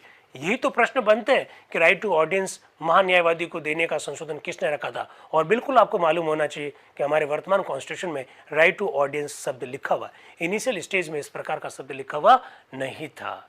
ऐसे तो प्रश्न बनते हैं। ठीक है, तो ये सब बातें हुई और कोई सदस्य इस पर बहस नहीं की। और सबसे बड़ी बात है कि यह संशोधन तुरंत क्या कर दिया गया, स्वीकार कर दिया गया। इस प्रकार से भाग 11 जो है उस पर किसी ने नहीं बोला। अल्लादी कृष्ण स्वामी अय्यर ने अपना संशोधन रखा और संशोधन को संविधान सभा ने बिना किसी बहस के स्वीकार कर लिया। साथ ही साथ एडवोकेट जनरल जो है, जो महान्यायवादी है, उसे कितना वेतन मिलेगा, जो राष्ट्रपति तय करेंगे उतना वेतन मिलेगा। इस बात को भी बिना किसी बहस के स्वीकार कर लिया गया। आप अंदाज लगाइए अल्लादी कृष्ण स्वामी अय्यर कितने बड़े विधि वेता थे कि जैसे ही संशोधन रखा, प्रस्तावक ने भी स्वीकार कर लिया कि हाँ, आपने जो बात रखी है उसको मैं स्वीकार करने के लिए तैयार हूं। और न केवल प्रस्तावक ने स्वीकार कर लिया, बल्कि संविधान सभा के किसी भी सदस्य ने इस दौरान, आज के दिन, इस विषय पर कोई बात, कोई और संशोधन नहीं रखा। कई बार आदमी का व्यक्तित्व इतना बड़ा होता है कि बाकी वाले जो लोग हैं वो इस बात को स्वीकार कर लेते हैं कि यार इन्होंने कहा है तो बिल्कुल सही कहा होगा। इतना सम्मान तो होना ही चाहिए। और इतना सम्मान कब ग्रहण किया जाता है, इतना सम्मान कब प्राप्त होता है? जब किसी को ये विश्वास हो जाए कि यार ये चाहे किसी भी जाति का, उससे क्या फर्क पड़ता है, किसी भी धर्म का, उससे क्या फर्क पड़ता है, किस पॉलिटिकल पार्टी को वोट देता है इससे क्या फर्क पड़ता है, किस पॉलिटिकल पार्टी का प्रचार करता है इससे क्या फर्क पड़ता है। लेकिन जब संविधान की बात करेगा तो ढंग से ही बात करेगा, ईमानदारी से बात करेगा, संविधान के जो प्रावधान है उसकी बात करेगा। ऐसा सर अल्लादी कृष्ण स्वामी अय्यर के प्रति लोगों का स्नेह था कि उन्होंने संशोधन रखा, प्रस्ताव ने एक झटके में स्वीकार कर लिया। सभा ने भी बिना किसी बहस के, संशोधन तो दूर की बात है, बिना किसी वाद विवाद के तुरंत हाथों हाथ महान्यायवादी वाला जो ये खंड है वो सभा के द्वारा स्वीकार कर लिया गया। आप सोचिए, ये सब बातें मालूम होनी चाहिए। आगे बढ़ते हैं। तो अब खंड आएगा, 10 हो गया पारित मंत्रिमंडल के बारे में, 11 खंड कौन सा था, महान्यायवादी के बारे में। अब खंड आ रहा है 12, खंड 12, इसको रख रहे हैं एन गोपालास्वामी अयंगर। देखिए बार बार मैं एन गोपालास्वामी अयंगर का नाम बोल रहा हूं। संघ संविधान समिति के अध्यक्ष पंडित जवाहरलाल नेहरू थे, लेकिन वो नहीं रख रहे हैं। कौन रख रहे हैं? एन गोपालास्वामी अयंगर रख रहे हैं। क्या कह रहे हैं जरा देखिएगा श्रीमान। अब मैं खंड 12 को पेश कर रहा हूं। क्या है? संघ सरकार की सभी कार्यपालिका संबंधी कार्यवाहियों के संदर्भ में यह समझा जाएगा कि वे राष्ट्रपति द्वारा की गई है। संघ सरकार के जितने भी जो काम किए गए हैं वो राष्ट्रपति द्वारा किए गए हैं, ऐसा समझा जाएगा। और इस व्यवस्था के बारे में मुझे और कुछ कहने की आवश्यकता नहीं, ऐसा वो कह रहे हैं।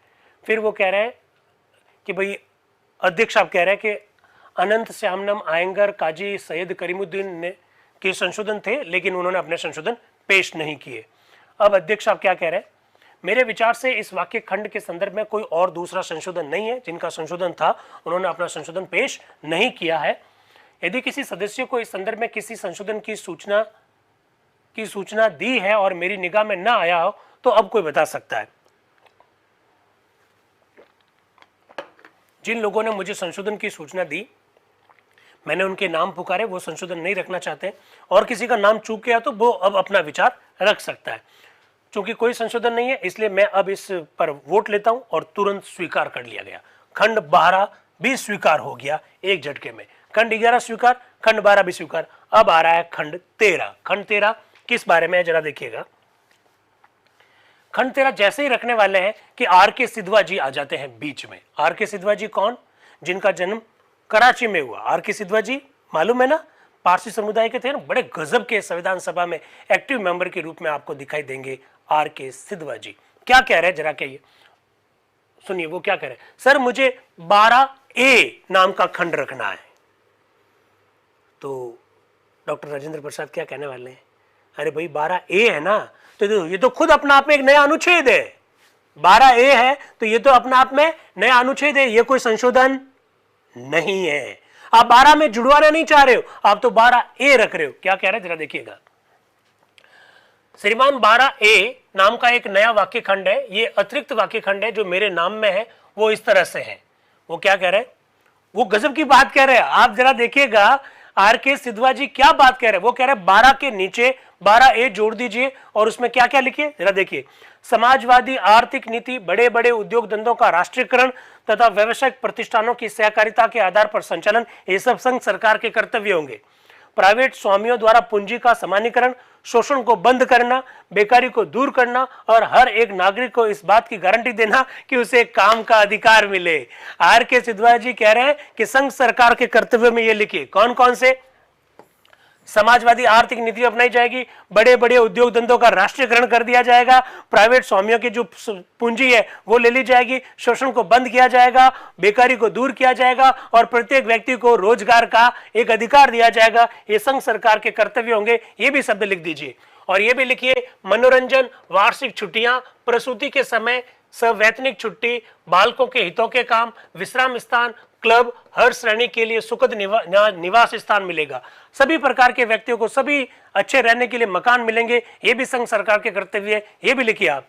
फिर कह रहे हैं वृद्धावस्था में जीवन निर्वाह की सुविधा, बीमारी और काम के लिए अयोग्य होने पर कुटुंब में निर्वाह का प्रबंध और मुफ्त चिकित्सा संबंधी सहायता उपलब्ध करवाई जाएगी। संघ सरकार के ये भी कर्तव्य है। ये भी लिखिए आप।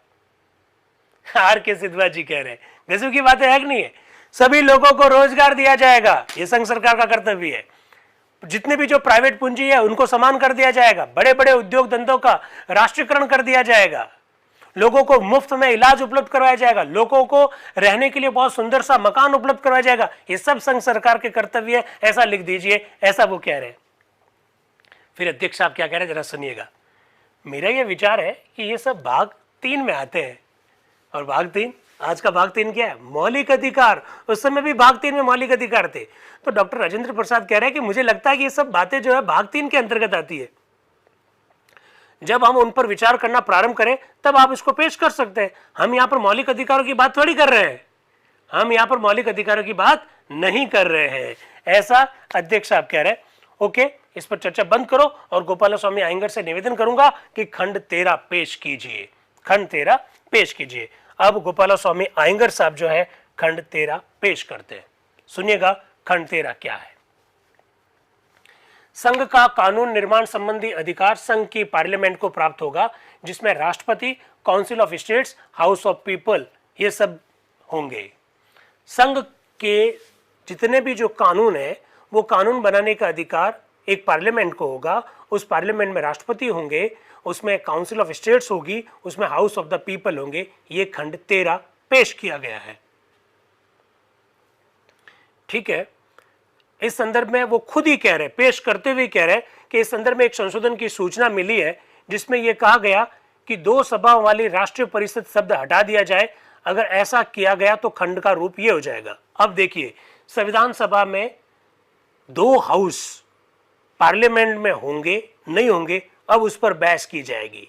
उन्होंने कहा कि जो मैं बात रखने जा रहा हूं खंड 13 में, उस संदर्भ में जो एक संशोधन रखा गया है वो पहले से खुद ही बोल रहे हैं कि संदर्भ में एक संशोधन रखा गया है और वो संशोधन ये कहता है कि साहब 2 पार्लियामेंट के 2 हाउस नहीं, एक ही हाउस होना चाहिए।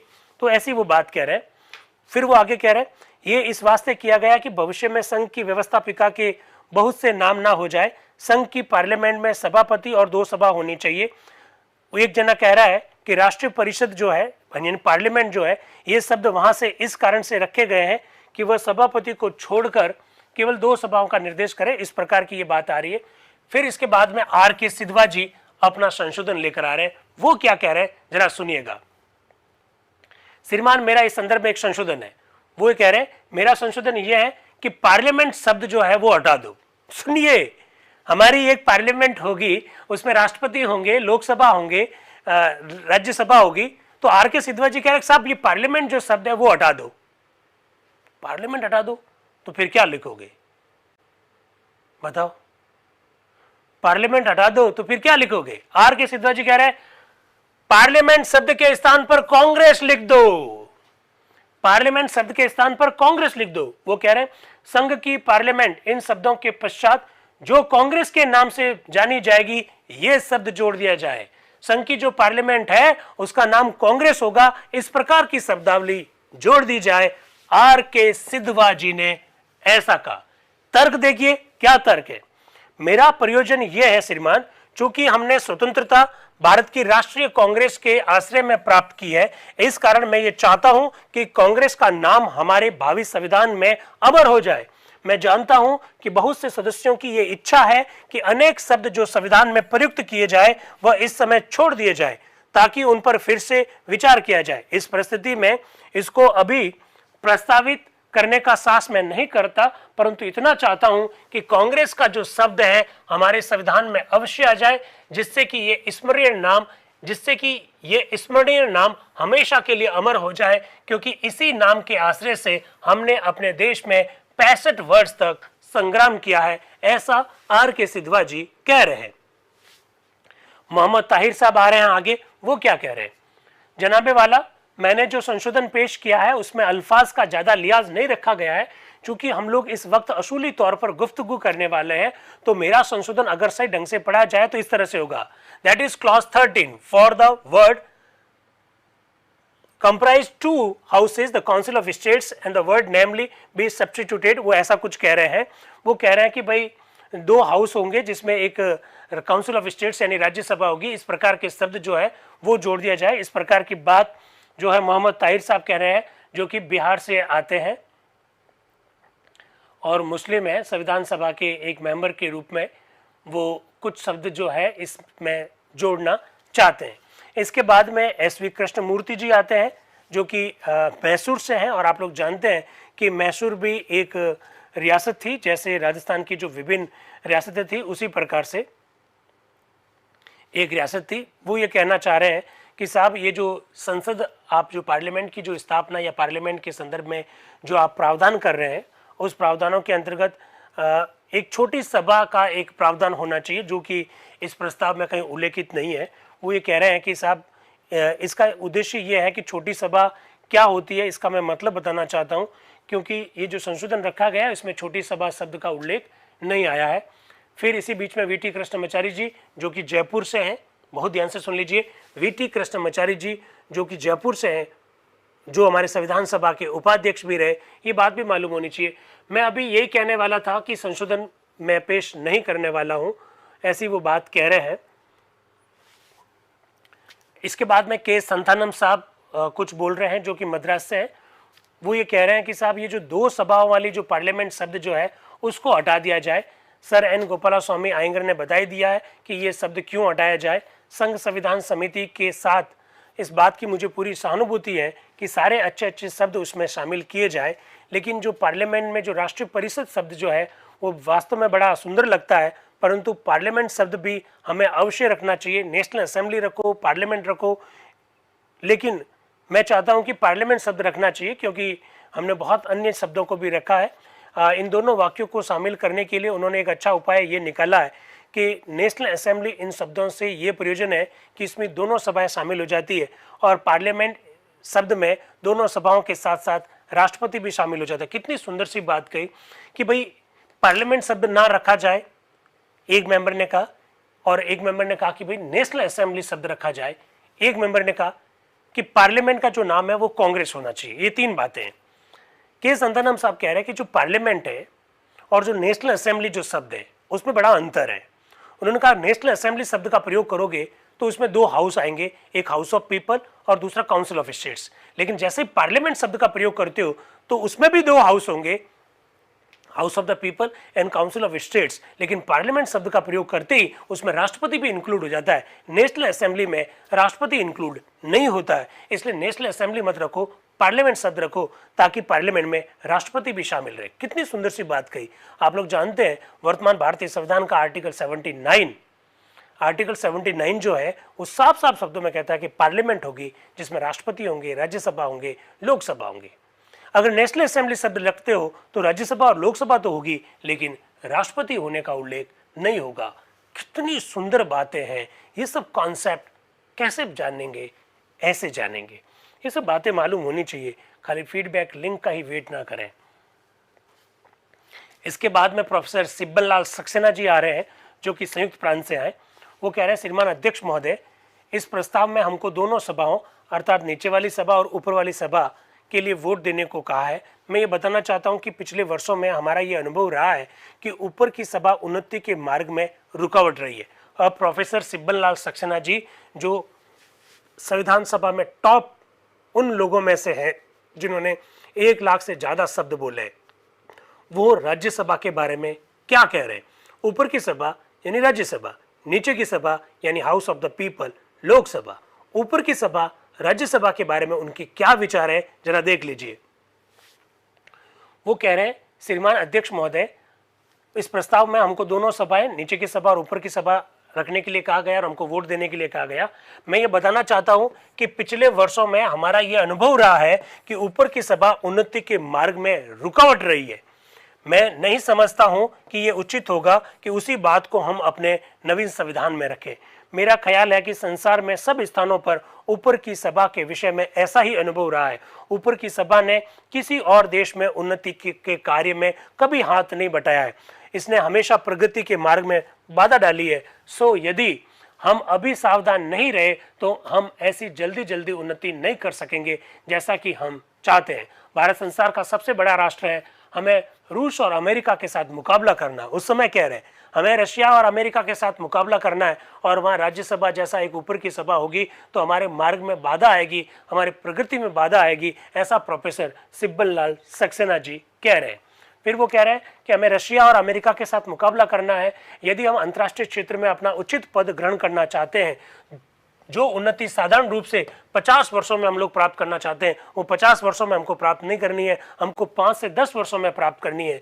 मैं ये ख्याल नहीं कर सकता कि दोनों सभाएं तेजी के साथ अपने कार्यक्रम को पूरा करने में हमारी सहायता करेगी। इसलिए मेरा विचार है कि प्रस्तावक अगर इस विषय पर विचार करें और ये देखें कि हमारे विधान में, हमारे संविधान में दोनों सभाएं ना हो, केवल एक ही सभा होनी चाहिए और वह लोकसभा होनी चाहिए, राज्यसभा नहीं होनी चाहिए। हालांकि उन्होंने इस संदर्भ में संशोधन नहीं रखा, उन्होंने खाली सुझाव दिया और ये कहा कि हमको अगर दुनिया के अन्य देशों के साथ मुकाबला करना है तो बिल्कुल हमें तेजी से आगे बढ़ना होगा, लोकसभा ही तेजी से आगे बढ़ा सकती है, राज्यसभा हमारे मार्ग में बाधक बनेगी, ऐसा वे कह रहे हैं प्रोफेसर सिब्बल लाल सक्सेना जी। फिर कह देता हूं, औपचारिक संशोधन नहीं है, खाली सुझाव है। अब आ रहे हैं नजरुद्दीन जी अहमद साहब, जो कि पश्चिम बंगाल से हैं। वो क्या कह रहे हैं? अध्यक्ष महोदय, मैं वाक्य खंड के मौलिक स्वरूप का समर्थन करता हूं और दूसरी सभा को हटाने का जो प्रस्ताव है उसका मैं विरोध करता हूं। वो कह रहे हैं दूसरी सभा कैसे हटा सकते हो? हम सार्वभौम सत्ता प्राप्त करने जा रहे हैं, हमें महत्वपूर्ण विदेशी और घरेलू मामलों को निपटाना है। ऐसी परिस्थिति में दो सभाओं को रखना उचित है। नीचे वाली सभा अपनी कर्म शक्ति के लिए प्रसिद्ध हुआ करती है और अर्थ संबंधी मामलों में उसको एकमात्र अधिकार देंगे, परंतु दूसरी सभा से कार्यवाही में विचार, गंभीरता और विवेचन आ जाता है। वो कह रहे हैं, बड़ी खूबसूरत बात कही उन्होंने, कहा नहीं, दो हाउस होने चाहिए। क्यों होने चाहिए? वो कह रहे हैं कि साहब लोकसभा बड़ी कर्म शक्ति में विश्वास करती है और धन से संबंधित, वित्त से संबंधित मामलों में हम उसे विशेषाधिकार दे देंगे, लेकिन अन्य मामलों में राज्यसभा में जिस गंभीरता के साथ विवेचन होता है, जिस गंभीरता के साथ विचार विमर्श और चर्चा होती है, उस वजह से दूसरा हाउस होना बहुत जरूरी है, ऐसा वे कह रहे हैं। फिर वो आगे ये बात कह रहे हैं कि दूसरा हाउस इसलिए भी होना चाहिए कि साहब हम रियासतों को भारत में मिलाएंगे, प्रांत भी भारत में होंगे, तो ऐसी स्थिति में रियासतें होगी, प्रांत होगी, तो उनका प्रतिनिधित्व करने के लिए एक हाउस के रूप में राज्यसभा तो होनी चाहिए। इसलिए मैं एक हाउस ही होना चाहिए, इस बात का मैं विरोध करता हूं, दो हाउस होने चाहिए, ऐसा वो कह रहे हैं। फिर अध्यक्ष साहब घोषणा कर रहा है कि शायद मुझे लगता है अब कोई और बोलना नहीं चाहता है, अब प्रस्तावक चाहें तो अपने विचार रख सकते हैं। और उसके बाद में प्रस्तावक ने अपने विचार रखे, फिर वोटिंग हुई।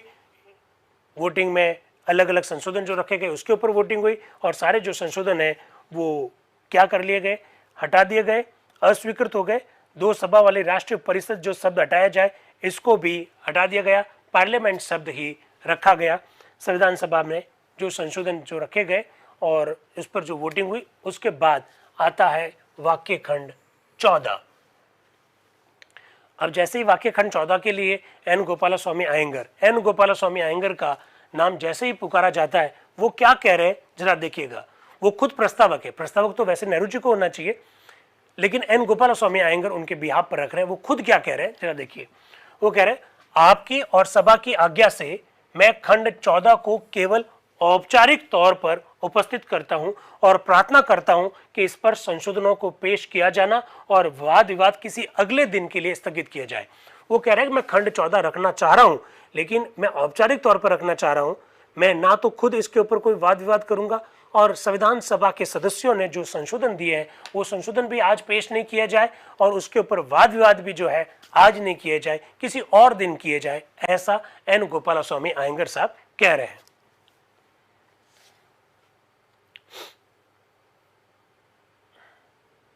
ठीक है, ये वाक्य खंड व्यवस्थापिका सभा की दोनों सभाओं की बनावट के संदर्भ में अनेक संशोधन आए हैं और उनसे रियासतों और प्रांतों की कुछ आवश्यक बातों के विषय में प्रश्न उठाए गए। वो कह रहा है कि जो संशोधन, जो प्रस्ताव मैं रखना चाह रहा हूं, जो प्रावधान मैं करना चाह रहा हूं, उसमें बहुत सारी ऐसी बातें हैं जिनका संबंध राज्यों के संदर्भ में भी है। इसलिए फिलहाल हम इसके ऊपर चर्चा ना कराकर अभी फिलहाल मैं इसको औपचारिक तौर पर रख तो देता हूं, लेकिन चर्चा कभी और करवाई जाए, ऐसा खुद प्रस्तावक एन गोपालास्वामी अयंगर कह रहे हैं।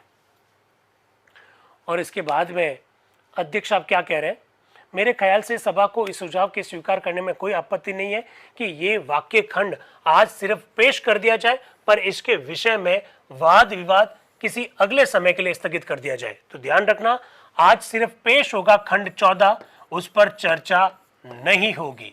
आज खंड 14 खाली पेश होगा, उस पर कोई चर्चा नहीं होगी, कोई संशोधन पर चर्चा नहीं होगी, ना कोई संशोधन रखा जाएगा। ये बात भी मालूम होनी चाहिए। अब खंड 14 क्या है वो जरा सुन लीजिए।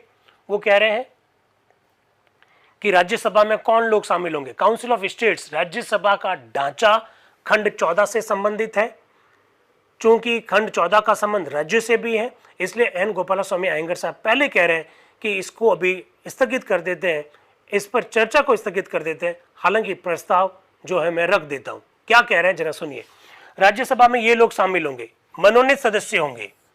कौन होंगे मनोनीत सदस्य? जिनको राष्ट्रपति विश्वविद्यालयों तथा विज्ञान संबंधी संस्थाओं के परामर्श से मनोनीत करेंगे।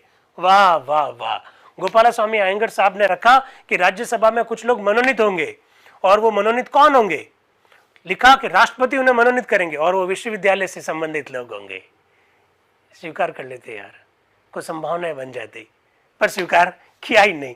मनोनीत सदस्य होंगे राज्यसभा में जिनको राष्ट्रपति विश्वविद्यालय तथा विज्ञान संबंधी संस्थाओं के परामर्श से मनोनीत करेंगे और जिनकी संख्या 10 होगी। यानी राज्यसभा के मेंबर्स 10 जो है राष्ट्रपति के द्वारा मनोनीत किए जाएंगे और मनोनीत राष्ट्रपति के द्वारा होंगे और किन से परामर्श करने के पश्चात होंगे, विश्वविद्यालय और जो रिसर्च से संबंधित जो संस्थान है उन लोगों से परामर्श करने के पश्चात राज्यसभा में कुछ लोग मनोनीत किए जाएंगे जिनकी संख्या 10 होगी। फिर वो कह रहे हैं कि राज्य के प्रतिनिधि भी इसमें राज्यसभा में मेंबर के रूप में होंगे। फिर लोकसभा में सदस्य की जो ढांचा है वो किस तरह का होगा उसके बारे में बात बताई गई। 10 लाख की आबादी पर एक मेंबर लिए जाने का प्रावधान किया जा रहा है। फिर इसके बाद में लोकसभा के सदस्यों का चुनाव वयस्क मताधिकार के आधार पर होने का प्रावधान किया जा रहा है। प्रत्येक 10 वर्ष की बाद में जो मतगणना होगी, जो जनगणना होगी, उसके आधार पर लोकसभा की जो सीटें हैं वो सीटों का स्वीकार करने का जो प्रावधान है वो होगा, ऐसा कहा जा रहा है। फिर साफ साफ शब्दों में कहा जा रहा है कि काउंसिल ऑफ स्टेट्स जो है एक स्थायी सभा होगी, वो कभी भी भंग नहीं होगी। और आप लोग जानते हैं राज्यसभा कभी भंग नहीं होगी, होती है, ये साफ शब्दों में लिखा जा रहा है। आज के दिन कॉन्स्टिट्यूशन में ऐसा लिखा हुआ नहीं है कि काउंसिल ऑफ स्टेट्स एक परमानेंट सभा है, ऐसा लिखा हुआ नहीं, लेकिन इनिशियल स्टेज में कहा गया कि ये एक स्थायी सभा होगी और कभी भंग नहीं की जाएगी। फिर house of the people Lok Sabha होगी और उस लोकसभा का कार्यकाल 4 वर्ष होगा। इनिशियल स्टेज में प्रावधान ये किया जा रहा है कि जो लोकसभा होगी उस लोकसभा का जो कार्यकाल है वो 4 वर्ष होगा। इस प्रकार का प्रावधान इनिशियल स्टेज पर किया जा रहा है, आप देख सकते हैं। फिर एन गोपाल स्वामी अयंगर साहब खंड 14 रखने के बाद अब खंड 15 पर आ रहे हैं। खंड 14 मैंने कहा वो खाली रख ही रख रहे हैं, कोई संशोधन स्वीकार नहीं किया जा रहा है, उस पर स्थगित किया जा रहा है और साथ ही साथ सभा उस पर किसी भी प्रकार का कोई विचार विमर्श नहीं करेगी।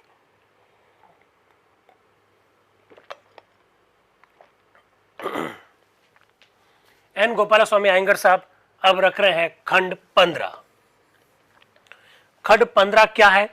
पार्लियामेंट का सत्र कौन बुलाएगा, पार्लियामेंट के सत्रों को कौन स्थगित करेगा, कौन उसे संबोधित करेगा, इसके बारे में प्रोविजन किए जा रहे हैं। वो कह रहे हैं पार्लियामेंट को बुलाने, स्थगित करने और भंग करने के लिए तथा दोनों सभाओं के पारस्परिक संबंध को व्यवस्थित करने के लिए और मतदान की विधि, सदस्यों की विशेषाधिकार, सदस्यता संबंधी अपात्रता, पार्लियामेंट की कार्यविधि, वित्त मामले इत्यादि की जो व्यवस्था है वो कैसे होगी, वित्त विधेयक कैसे रखे जाएंगे, निचली सभा में पहले पेश होंगे, ऊपर वाली सभा में बाद में जाएंगे, नीचे वाली सभा उन संशोधनों पर विचार करेगी वित्त विधेयकों के संदर्भ में, ये सारी व्यवस्था खंड 15 में आ रही है।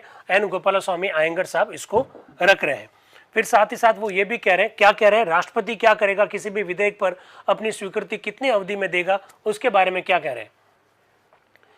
वो कह रहे हैं कि अगर अर्थ संबंधी बिल यानी वित्त विधेयक जो है इस संदर्भ में यदि इस बात पर मतभेद होगा कि कोई बिल अर्थ संबंधी है या नहीं है तो हाउस ऑफ पीपल के अध्यक्ष का निर्णय अंतिम होगा। आप लोग जानते हैं कि कोई भी बिल वित्त विधेयक है या नहीं है, कोई भी बिल जो है धन विधेयक है या नहीं है, उसका निर्णय लोकसभा अध्यक्ष करता है, ये आप लोग जानते हैं। और कॉन्स्टिट्यूशन में आर्टिकल 110 में धन विधेयक को डिफाइन भी कर रखा है।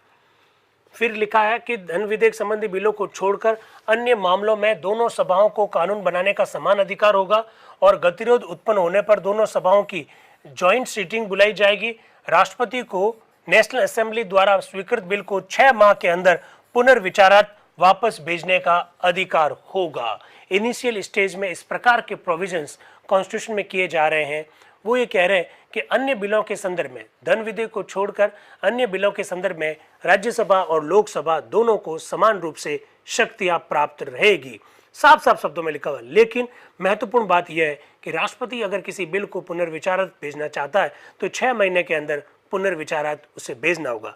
आज के दिन कॉन्स्टिट्यूशन में इस प्रकार की कोई व्यवस्था नहीं है। राष्ट्रपति धन विधेयक को छोड़कर किसी भी विधेयक को कितनी अवधि में स्वीकृति देंगे, ऐसा कहीं पर भी कॉन्स्टिट्यूशन के किसी भी अनुच्छेद में लिखा हुआ नहीं है। ये बात भी आपको मालूम होनी चाहिए।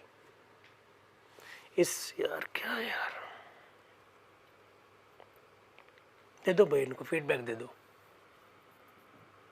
फीडबैक लिंक शेयर कर दीजिए।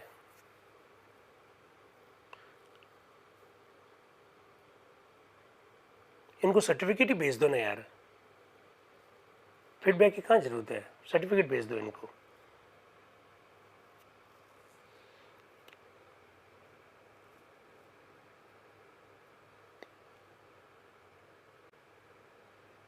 शेयर करो और करो 2-4 बार हाथों हाथी।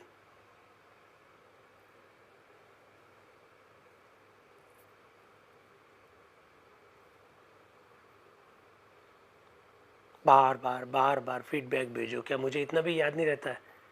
सब मुझे याद है भाई, कोई भूलते नहीं है, पर ये खैर कुछ लोगों की आदत है। भेजिए भेजिए, इनको सर्टिफिकेट भेज देना आज।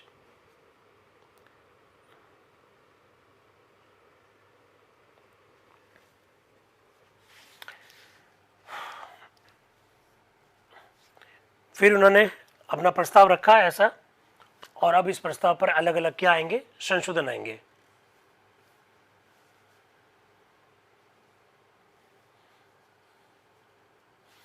के संतानम साहब का संशोधन आ रहा है। वो क्या कह रहे हैं?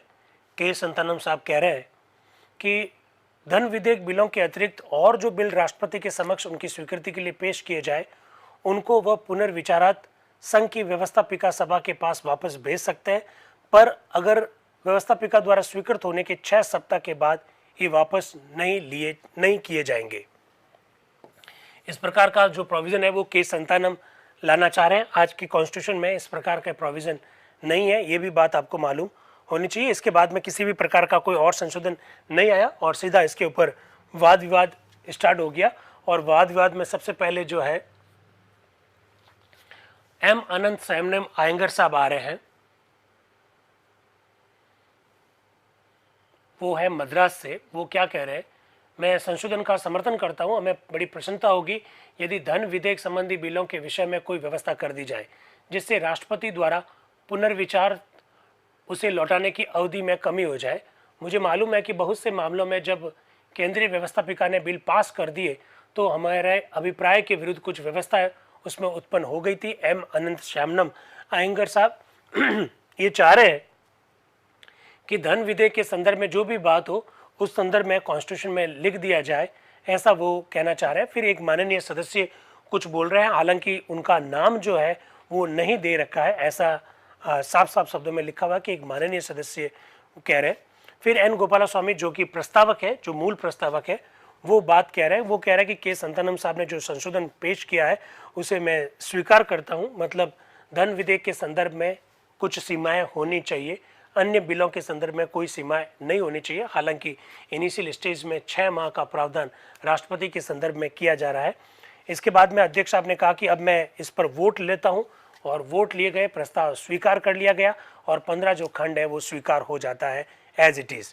इसके बाद में खंड आता है 16, जिनको फिर एन गोपाला स्वामी आयंगर साहब रख रहे हैं। क्या है जरा देखिएगा। जैसे वो खंड रखना चाहते हैं, इसी बीच में एम अनंत सैमनम आयंगर साहब बोलते हैं। वो कह रहे हैं, क्या मैं माननीय प्रस्तावक से प्रार्थना कर सकता हूं कि वह इस वाक्य खंड को अभी पेश ना करें, इसे कुछ समय के लिए रोके रखें, ऐसा वो निवेदन कर रहे हैं। तो एन गोपाला स्वामी आयंगर कह रहे हैं, मुझे इसमें कोई आपत्ति नहीं है, परंतु मैं बताना चाहता हूं कि संभवतः ये विषय मामला इस अधिवेशन में वाद विवाद के लिए उपस्थित नहीं होगा। यदि सभा की ये इच्छा है कि मैं इस वाक्य खंड को पेश ना करूं तो फिर मैं पेश नहीं करूंगा। और इसके बाद में इस बात को स्वीकार कर लिया गया कि भाई खंड जो 16 है आप इसको रखिए मत, और फिर इन्होंने नहीं रखा खंड 16। इसके बाद में आता है खंड 17। खंड 17 क्या कह रहा है उस पर भी हम लोग चर्चा कर लेते हैं। एन गोपाला स्वामी आयंगर साहब खंड 17 रखने जा रहे हैं, और वो क्या है जरा देखिए। वाक्य खंड 17 राष्ट्रपति के उन अधिकारों के संदर्भ में जिनके बल पर वो पार्लियामेंट की छुट्टी के विषय में विशेष कानून जारी कर सकते हैं। इसका सीधा सा मतलब है ये ऑर्डिनेंस के संदर्भ में शायद कुछ बात लाई जा रही है। यदि किसी समय जबकि संघ की पार्लियामेंट का अधिवेशन नहीं हो रहा है तो ऐसी स्थिति में राष्ट्रपति ऑर्डिनेंस जारी कर सकेंगे, एक बात। दूसरी बात, इस सेक्शन के अधीन जारी किए गए ऑर्डिनेंस का वही महत्व होगा, वही प्रभाव होगा जैसा कि पार्लियामेंट के कानून का होता है। संघ की पार्लियामेंट के सामने वो रखा जाएगा और संघ की पार्लियामेंट पेश होने के 6 सप्ताह बाद प्रयोग में नहीं रहेगा। आप लोग जानते हैं भारतीय संविधान के अनुच्छेद 123 में ऐसी सारी बातें लिखी हुई है कि ऑर्डिनेंस कब जारी किया जाता है, कौन जारी करता है, ऑर्डिनेंस का महत्व क्या होता है और ऑर्डिनेंस किस अवधि तक जिंदा रहता है। ये आज के भारत के संविधान के अनुच्छेद 123 में साफ साफ शब्दों में लिखा हुआ है। इसके बाद में प्रोफेसर सिब्बल लाल सक्सेना पहले वक्ता के रूप में आते हैं ऑर्डिनेंस की पावर के संदर्भ में अपने विचार रखने के लिए। क्या है श्रीमान, इस संशोधन को पेश करने से पहले मैं एक बात जानना चाहता हूं। मैंने एक संशोधन की सूचना दी थी जो कि आयरलैंड के संविधान के ढांचे पर था। उसमें 5 वाक्य थे। उनमें से एक ये था कि भारतवर्ष में गो हत्या की मनाही वाला कानून बना दिया जाए। इस छपी हुई लिस्ट में जो हमें दी गई है इस संशोधन का कोई जिक्र नहीं मिलता है। प्रोफेसर सिब्बल लाल सक्सेना जी बीच में बोल रहे हैं और वो कह रहे हैं कि साहब मैंने एक संशोधन दिया था और मैंने कहा कि गो हत्या पर रोक लगाई जाए, इस प्रकार का मैंने एक संशोधन दिया और जो संशोधन की जो मैं लिस्ट देख रहा हूं उसमें कहीं इसका उल्लेख क्यों नहीं है, ऐसा प्रोफेसर सिब्बल लाल सक्सेना जी कह रहे हैं। अध्यक्ष साहब इसका जवाब दे रहे हैं। क्या जवाब दे रहे हैं? श्री सिब्बल लाल सक्सेना जी का जो संशोधन है जिसकी उन्होंने मुझे सूचना दी थी संविधान के उस भाग के संदर्भ में है जो कि पास हो चुका है। वो कह रहा है कि गो हत्या पर रोक लगाने के संदर्भ में आप जो यहाँ जुड़वाना चाह रहे हो ये उस भाग के संदर्भ में जो अभी पास हो चुका है और जो मौलिक अधिकारों के विषय में अंतिम अवस्था में उस पर वाद विवाद होगा, इस अवस्था में उसका कोई प्रश्न नहीं उठता है। डॉक्टर राजेंद्र प्रसाद इस संदर्भ में व्यवस्था देते हुए ये कह रहे हैं कि अब हम लोग जिन मुद्दों पर चर्चा कर रहे हैं उन मुद्दों का संबंध गो हत्या से नहीं है। गो हत्या पर रोक लगाने वाली जो बात है वो बात उससे संबंधित है जिस पर चर्चा हो चुकी है। लेकिन वो फिर कह रहे हैं कि चिंता करने की बात नहीं है, मसौदा समिति जब इन विषय पर चर्चा करेगी और उसके बाद में जब मसौदा समिति की रिपोर्ट जब संविधान सभा में रखी जाएगी तब आप अपना विषय रख सकते हैं, ऐसा अध्यक्ष महोदय ने व्यवस्था दी। फिर इसके बाद में प्रोफेसर सिब्बल लाल सक्सेना जी क्या कह रहे हैं? वो कह रहे हैं धन्यवाद श्रीमान, मैं चाहता हूं कि ये सारा का सारा अध्याय हटा दिया जाए। ये अध्याय राष्ट्रपति के विशेष कानून बनाने के संदर्भ में, ऑर्डिनेंस के संदर्भ में मैं ख्याल करता हूं कि गत कई वर्षों के विदेशी शासन और ऑर्डिनेंस के शासन के कारण हमको विशेष कानून से शामिल होने की बहुत आदत पड़ गई है और यही कारण है कि स्वतंत्र भारत के संविधान में भी इन ऑर्डिनेंस को स्थान दिया गया, परंतु इनसे बुराई की संभावनाएं हो सकती। बड़ी गजब की बात कही उन्होंने। कहा कि हमारे देश में ऑर्डिनेंस के शासन की व्यवस्था प्रचलन में आ गई है और हमारी भी आदत पड़ गई है, लेकिन जब हमारा नया संविधान बन रहा है तो इस बुराई को हटाया जाना चाहिए। ऑर्डिनेंस की हमें कोई आवश्यकता नहीं है, ऐसा प्रोफेसर सिब्बल लाल सक्सेना जी कह रहे हैं। इसलिए इस प्रावधान को आप यहाँ से हटा दीजिए, इस खंड की हमको कोई आवश्यकता नहीं है। इस बीच में जी सुब्रमण्यम जो है वो मद्रास के हैं, वो क्या कह रहे हैं? क्या माननीय सदस्य इस संदर्भ में कोई संशोधन पेश कर रहे हैं या खाली भाषण दे रहे हैं? तो प्रोफेसर सिब्बल लाल सक्सेना जी कह रहे हैं मैं संशोधन पेश कर रहा हूं, पहले संशोधन पढ़कर ही सुना देता हूं। अध्यक्ष, ये संशोधन नहीं है, ये मूल प्रस्ताव से उल्टा है। जब सब और संशोधन पेश हो चुकेंगे तब आप बोल सकते हैं। जहां तक मैं देखता हूं ये संशोधन नहीं है। वो कह रहे हैं कि हम ऑर्डिनेंस के संदर्भ में प्रावधान करने जा रहे हैं और आप ऑर्डिनेंस वाला प्रावधान ही खत्म करना चाहते हैं। ये संशोधन नहीं है। जब सारे सदस्यों के संशोधन हो जाएंगे, सारी बहस हो जाएगी, तब आप अपनी बात रखना, उस समय अपनी बात रखना, ऐसा अध्यक्ष डॉक्टर राजेंद्र प्रसाद जी की व्यवस्था है। फिर कुछ नाम पुकारे गए लेकिन उन्होंने अपने संशोधन पेश नहीं किए। एच.वी. कामत साहब आ रहे हैं, हरि विष्णु कामत साहब आ रहे हैं। क्या कह रहे हैं जरा देखिएगा। मुझे मालूम हुआ है कि राष्ट्रपति के तात्कालिक परिस्थिति संबंधी अधिकारों के लिए एक पृथक व्यवस्था की जाएगी, इसलिए मैं अभी अपना संशोधन पेश नहीं करना चाहता। वो कह रहे हैं कि कुछ ऐसी मुझे जानकारी मिली है कि राष्ट्रपति की जो तात्कालिक परिस्थितियां जो पैदा होगी, आकस्मिक जो परिस्थितियां पैदा होगी, उस संदर्भ में राष्ट्रपति के संदर्भ में अलग व्यवस्था की जाएगी। तो फिलहाल मैं अपना संशोधन पेश नहीं करना चाहता, ऐसा एच.वी. कामत साहब कह रहे हैं। फिर एच.वी. पातस्कर जो है वो कि बॉम्बे से है, वो अपनी बात कह रहे हैं और बात क्या कह रहे हैं, वो तो अपना एक संशोधन लेकर है। वो ये कह रहे हैं कि इसमें एक बात जोड़ दी जाए कि ऑर्डिनेंस के संदर्भ में एक बात जोड़ दी जाए कि ऐसे ऑर्डिनेंस जारी करने के 6 महीने के अंदर संघ पार्लियामेंट की बैठक अवश्य बुलाई जाएगी। कितनी सुंदर सी बात एच.वी. पातस्कर साहब कह रहे हैं। वो कह रहे हैं कि ऑर्डिनेंस जारी करने के बाद 6 माह के अंदर पार्लियामेंट की बैठक अवश्य बुलाई जाएगी, ऐसी व्यवस्था यहाँ पर जोड़ दी जाए। आप लोग जानते हैं कि भारतीय संविधान के वर्तमान अनुच्छेद 123 में इस प्रकार की कोई व्यवस्था नहीं है। इस प्रकार की कोई व्यवस्था नहीं है तो उसके पीछे कारण है क्योंकि संविधान के अन्य अनुच्छेदों में साफ साफ लिखा हुआ है कि 2 सत्रों के बीच में 6 महीने से अधिक का अंतराल हो नहीं सकता। तो इस बात को रिपीट करने का कोई मतलब नहीं है कि जब 2 सत्रों के बीच 6 माह से अधिक का अंतराल नहीं हो सकता तो इसका मतलब ये तय है कि बैठक तो होगी होगी। इसलिए एच.वी. पातस्कर साहब ने ये संशोधन जो रखा है, मेरे हिसाब से अभी आप देखेंगे कि स्वीकार नहीं किया जाएगा। इसके बाद में फिर एच.वी. कामत साहब का नाम पुकारा जाता है, लेकिन उन्होंने किसी भी प्रकार का कोई संशोधन पेश नहीं किया। फिर एच.वी. कामत साहब खुद कह रहे हैं कि श्री पातस्कर के वक्तव्य को देखते हुए मैं अब अपना संशोधन पेश करना नहीं चाहता हूं। फिर अध्यक्ष साहब बोल रहे हैं, इस वाक्य खंड से संबंध रखता हुआ कोई दूसरा संशोधन नहीं है जिसकी सूचना मुझे मिली है। अब मैं प्रोफेसर सिब्बल लाल सक्सेना जी से निवेदन करूंगा कि वो अपनी बात कहें। सिब्बल लाल सक्सेना जी कौन सी बात कहने जा रहे हैं? वो कह रहे हैं ऑर्डिनेंस होना ही नहीं चाहिए। अंग्रेजों के शासन में हमने ऑर्डिनेंस बहुत देख लिए, अब हमारे देश में ऑर्डिनेंस की पावर किसी को नहीं होनी चाहिए। क्या कह रहे हैं, उनकी बात सुनिएगा। श्रीमान, इस वाक्य खंड से राष्ट्रपति को संसद के निर्णय का उल्लंघन करने का अधिकार मिल जाता है। हम विशेष कानून यानी ऑर्डिनेंस के शासन को काफी समय तक देख चुके हैं। मैं चाहता हूं कि अब जब हम अपने स्वतंत्र भारत का संविधान बना रहे हैं तो यह अधिकार किसी को ना दिया जाना चाहिए। श्रीमान, महायुद्ध के समय अमेरिका के राष्ट्रपति और इंग्लैंड के प्रधानमंत्री ये अधिकार नहीं रखता था। जब हम अपने स्वतंत्र संविधान के अनुसार चलना प्रारंभ कर रहे हैं तो हमको ये प्रयत्न करना चाहिए कि इन महान देशों के प्रजातंत्र संबंधी सिद्धांतों पर हम भी चले। वो कह रहे हैं कि जब सेकेंड वर्ल्ड वॉर चल रहा था तब अमेरिका के राष्ट्रपति और इंग्लैंड के प्रधानमंत्री को भी उस समय भी ऑर्डिनेंस जारी करने का अधिकार नहीं था। तो फिर हम तो देश में लोकतंत्र की स्थापना करना चाह रहे हैं, तो फिर हम पार्लियामेंट के अधिकार को क्यों हड़प रहे हैं, क्यों अतिक्रमण कर रहे हैं? पार्लियामेंट को कानून बनाना चाहिए, उसी को कानून बनाना चाहिए। हम ऑर्डिनेंस जारी करने की पावर राष्ट्रपति को क्यों दे रहे हैं? ऐसा प्रोफेसर सिब्बल लाल सक्सेना जी कह रहे हैं।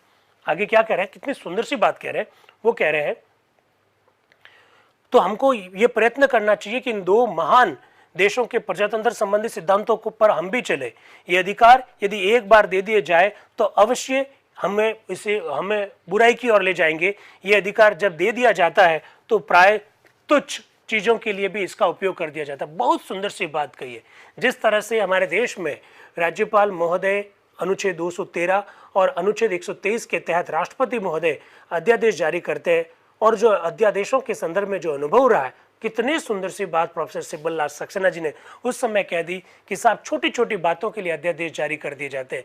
जो बातें संसद के माध्यम से होनी चाहिए वो अध्यादेशों के द्वारा जारी होती है। ये एक बुराई है, इस बुराई को हमने बहुत भोगा है, इसलिए अब ये बुराई नहीं होनी चाहिए। संसद के अधिकारों पर, संसद के कार्य क्षेत्र पर ये अतिक्रमण जैसा है। ऐसी ही कुछ बात प्रोफेसर सिब्बल लाल सक्सेना जी कह रहे हैं। क्या कह रहे हैं?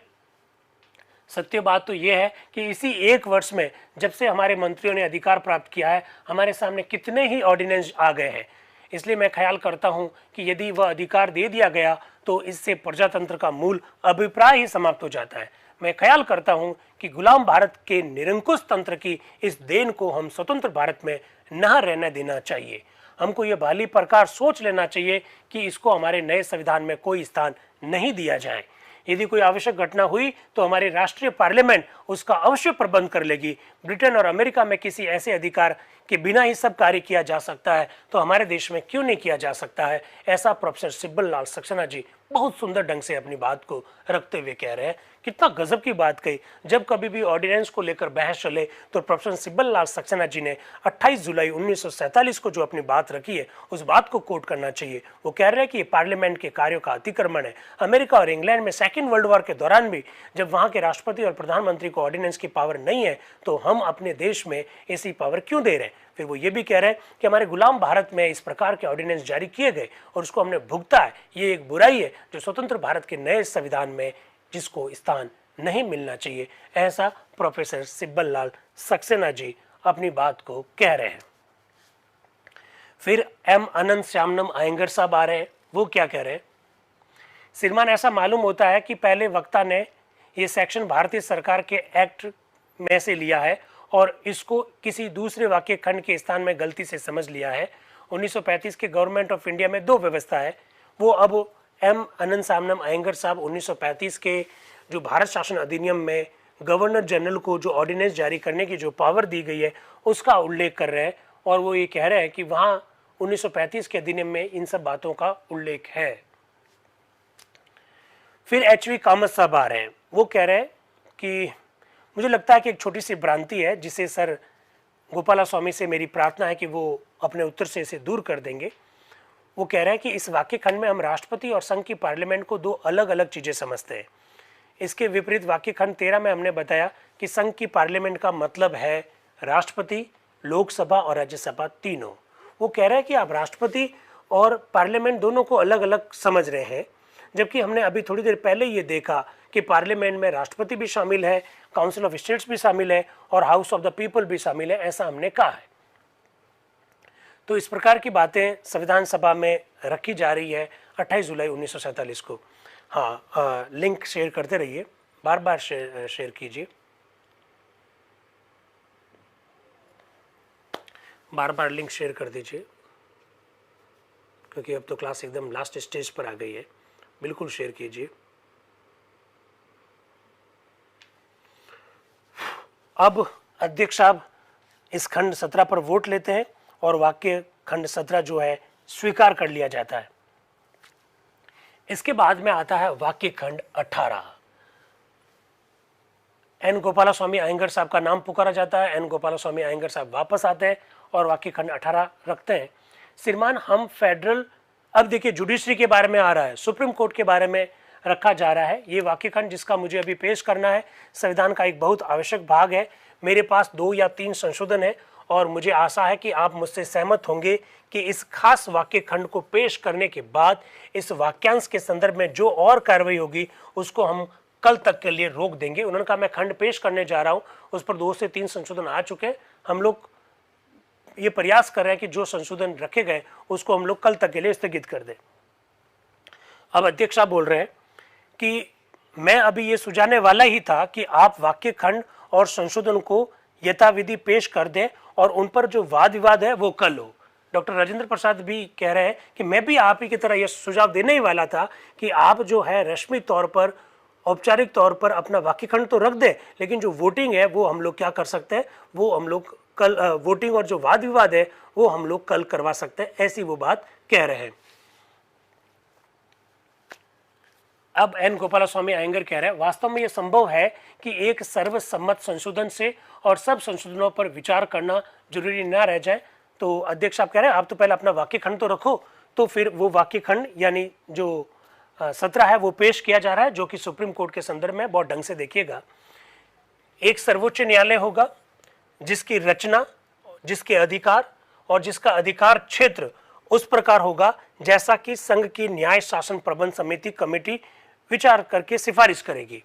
यानी सुप्रीम कोर्ट जो होगा उसकी रचना कैसी होगी, उसका अधिकार क्या होंगे, उसका अधिकार क्षेत्र क्या होंगे, इस संदर्भ में संघ की न्याय के शासन के संदर्भ में जो कमेटी गठित करी है वो कमेटी जो सिफारिश करेगी वो होगा।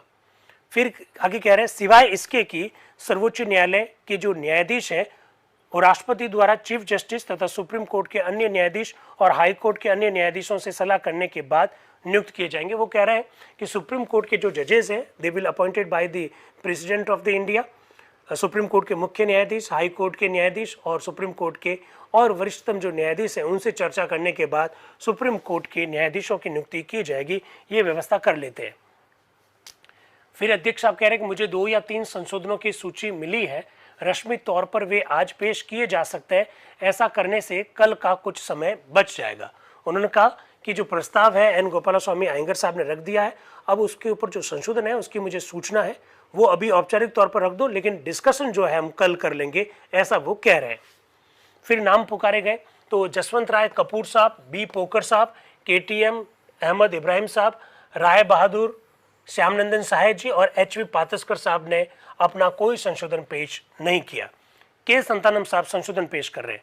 मैं प्रस्ताव करता हूं कि वाक्य खंड 18 के स्थान पर निम्न अंश रखा जाए। वो कह रहे हैं कि आपने जो सुप्रीम कोर्ट के बारे में जो प्रस्ताव रखा है उसकी जगह पर निम्न प्रस्ताव रख दो। क्या रखो? एक सर्वोच्च न्यायालय होगा जिसकी रचना तथा जिसके अधिकार और अधिकार क्षेत्र उस प्रकार के होंगे जैसा कि संघ के न्याय शासन संबंध की जो कमेटी जो है वो सिफारिश करेगी, सिवाय इन बातों के संदर्भ में। कौन कौन सी बातें? सर्वोच्च न्यायालय के प्रधान न्यायाधीश और उसके अन्य न्यायाधीशों की नियुक्ति राष्ट्रपति द्वारा संघ की पार्लियामेंट से चर्चा करके। देखिए, के संतानम साहब ने कहा कि सुप्रीम कोर्ट के जजेस की नियुक्ति, सुप्रीम कोर्ट के मुख्य न्यायाधीश की जो नियुक्ति है वो राष्ट्रपति द्वारा की जाएगी। कैसे? संघ की पार्लियामेंट के दोनों सभाओं की एक स्थायी समिति से सलाह करके। It's very surprising. हमारी कॉन्स्टिट्यूएंट असेंबली में इस बात पर चर्चा हुई कि सुप्रीम कोर्ट के जजेस किस तरह से नियुक्त किए जाए। के संतानम साहब ने एक संशोधन रखा है, वो कह रहे हैं कि राष्ट्रपति के द्वारा नियुक्त करेंगे, लेकिन संसद के दोनों हाउस की जो एक समिति है उस समिति से सलाह करके राष्ट्रपति सुप्रीम कोर्ट के जजेस की नियुक्ति करेंगे। ऐसा सिस्टम तो अभी है नहीं, आप लोग जानते हैं, ठीक है। और उस कमेटी में कौन कौन लोग होंगे? तो हाउस ऑफ पीपल के 6 सदस्य होंगे और काउंसिल ऑफ स्टेट्स के 5 सदस्य होंगे। क्या गजब की बात कही है। सुप्रीम कोर्ट, सुनिएगा, के संतानम साहब ने संविधान सभा में यह संशोधन 28 जुलाई 1947 को रखा था कि सुप्रीम कोर्ट के मुख्य न्यायाधीश तथा सुप्रीम कोर्ट के अन्य न्यायाधीश राष्ट्रपति द्वारा संसद के दोनों सदनों की एक समिति जो बनी हुई है उस समिति से सलाह करके सुप्रीम कोर्ट के जजेस की नियुक्ति करेंगे। उस समिति में लोकसभा के 6 मेंबर होंगे और राज्यसभा के 5 मेंबर होंगे, यानी 11 लोगों की इस समिति से सलाह करके राष्ट्रपति सुप्रीम कोर्ट के मुख्य न्यायाधीश और अन्य न्यायाधीशों की नियुक्ति करेंगे। ये प्रस्ताव, संशोधन प्रस्ताव 28 जुलाई 1947 को के संतानम साहब ने रखा था। फिर वो कह रहे हैं कि सुप्रीम कोर्ट के न्यायाधीशों का वेतन और पेंशन पार्लियामेंट कानून द्वारा तय करेगी और उसमें कोई परिवर्तन नहीं किया जाएगा जिससे कि उनको नुकसान हो, यानी हानिकारक परिवर्तन नहीं किया जाएगा, ऐसी बात कही जा रही है। श्रीमान वाक्य खंड ख के स्थान में एक वो ऐसी बात करते हुए के संतानम साहब अपनी बात को कंप्लीट कर रहे हैं। इसके बाद में जी दुर्गाबाई, आप लोग जानते हैं कि हमारे संविधान सभा में कुल जो 15 महिलाएं हैं उनमें से एक महिला जी दुर्गाबाई है जो 9 दिसंबर 1946 यानी from very first of day संविधान सभा की बैठकों में भाग ले रही है। जी दुर्गाबाई भी सुप्रीम कोर्ट कैसा हो उस बारे में एक अपना संशोधन रख रही है। क्या है? किसी नवनिर्मित प्रांत में नए हाईकोर्ट स्थापित किए जा सकते हैं, पर जब उस प्रांत की व्यवस्थापिका इसके लिए गवर्नर से निवेदन करे और वह राष्ट्रपति द्वारा स्वीकृत हो। अगर किसी राज्य में अगर आप हाईकोर्ट की स्थापना करना चाहते हो तो हाईकोर्ट की स्थापना कैसे होगी, इसके लिए जी दुर्गाबाई एक संशोधन रख रही है। वो कह रही है हाईकोर्ट स्थापित किया जाएगा, उस प्रांत की व्यवस्थापिका इसके लिए गवर्नर से निवेदन करेगी। इसका मतलब है कि राज्य का विधानमंडल गवर्नर से निवेदन करेगा और राज्यपाल के इस निवेदन को अगर राष्ट्रपति स्वीकृत करते हैं तो किसी भी राज्य में हाई कोर्ट स्थापित किया जा सकेगा। ऐसा के संतानम साहब के बाद में जी दुर्गाबाई जो है संशोधन रखते हुए कह रही है।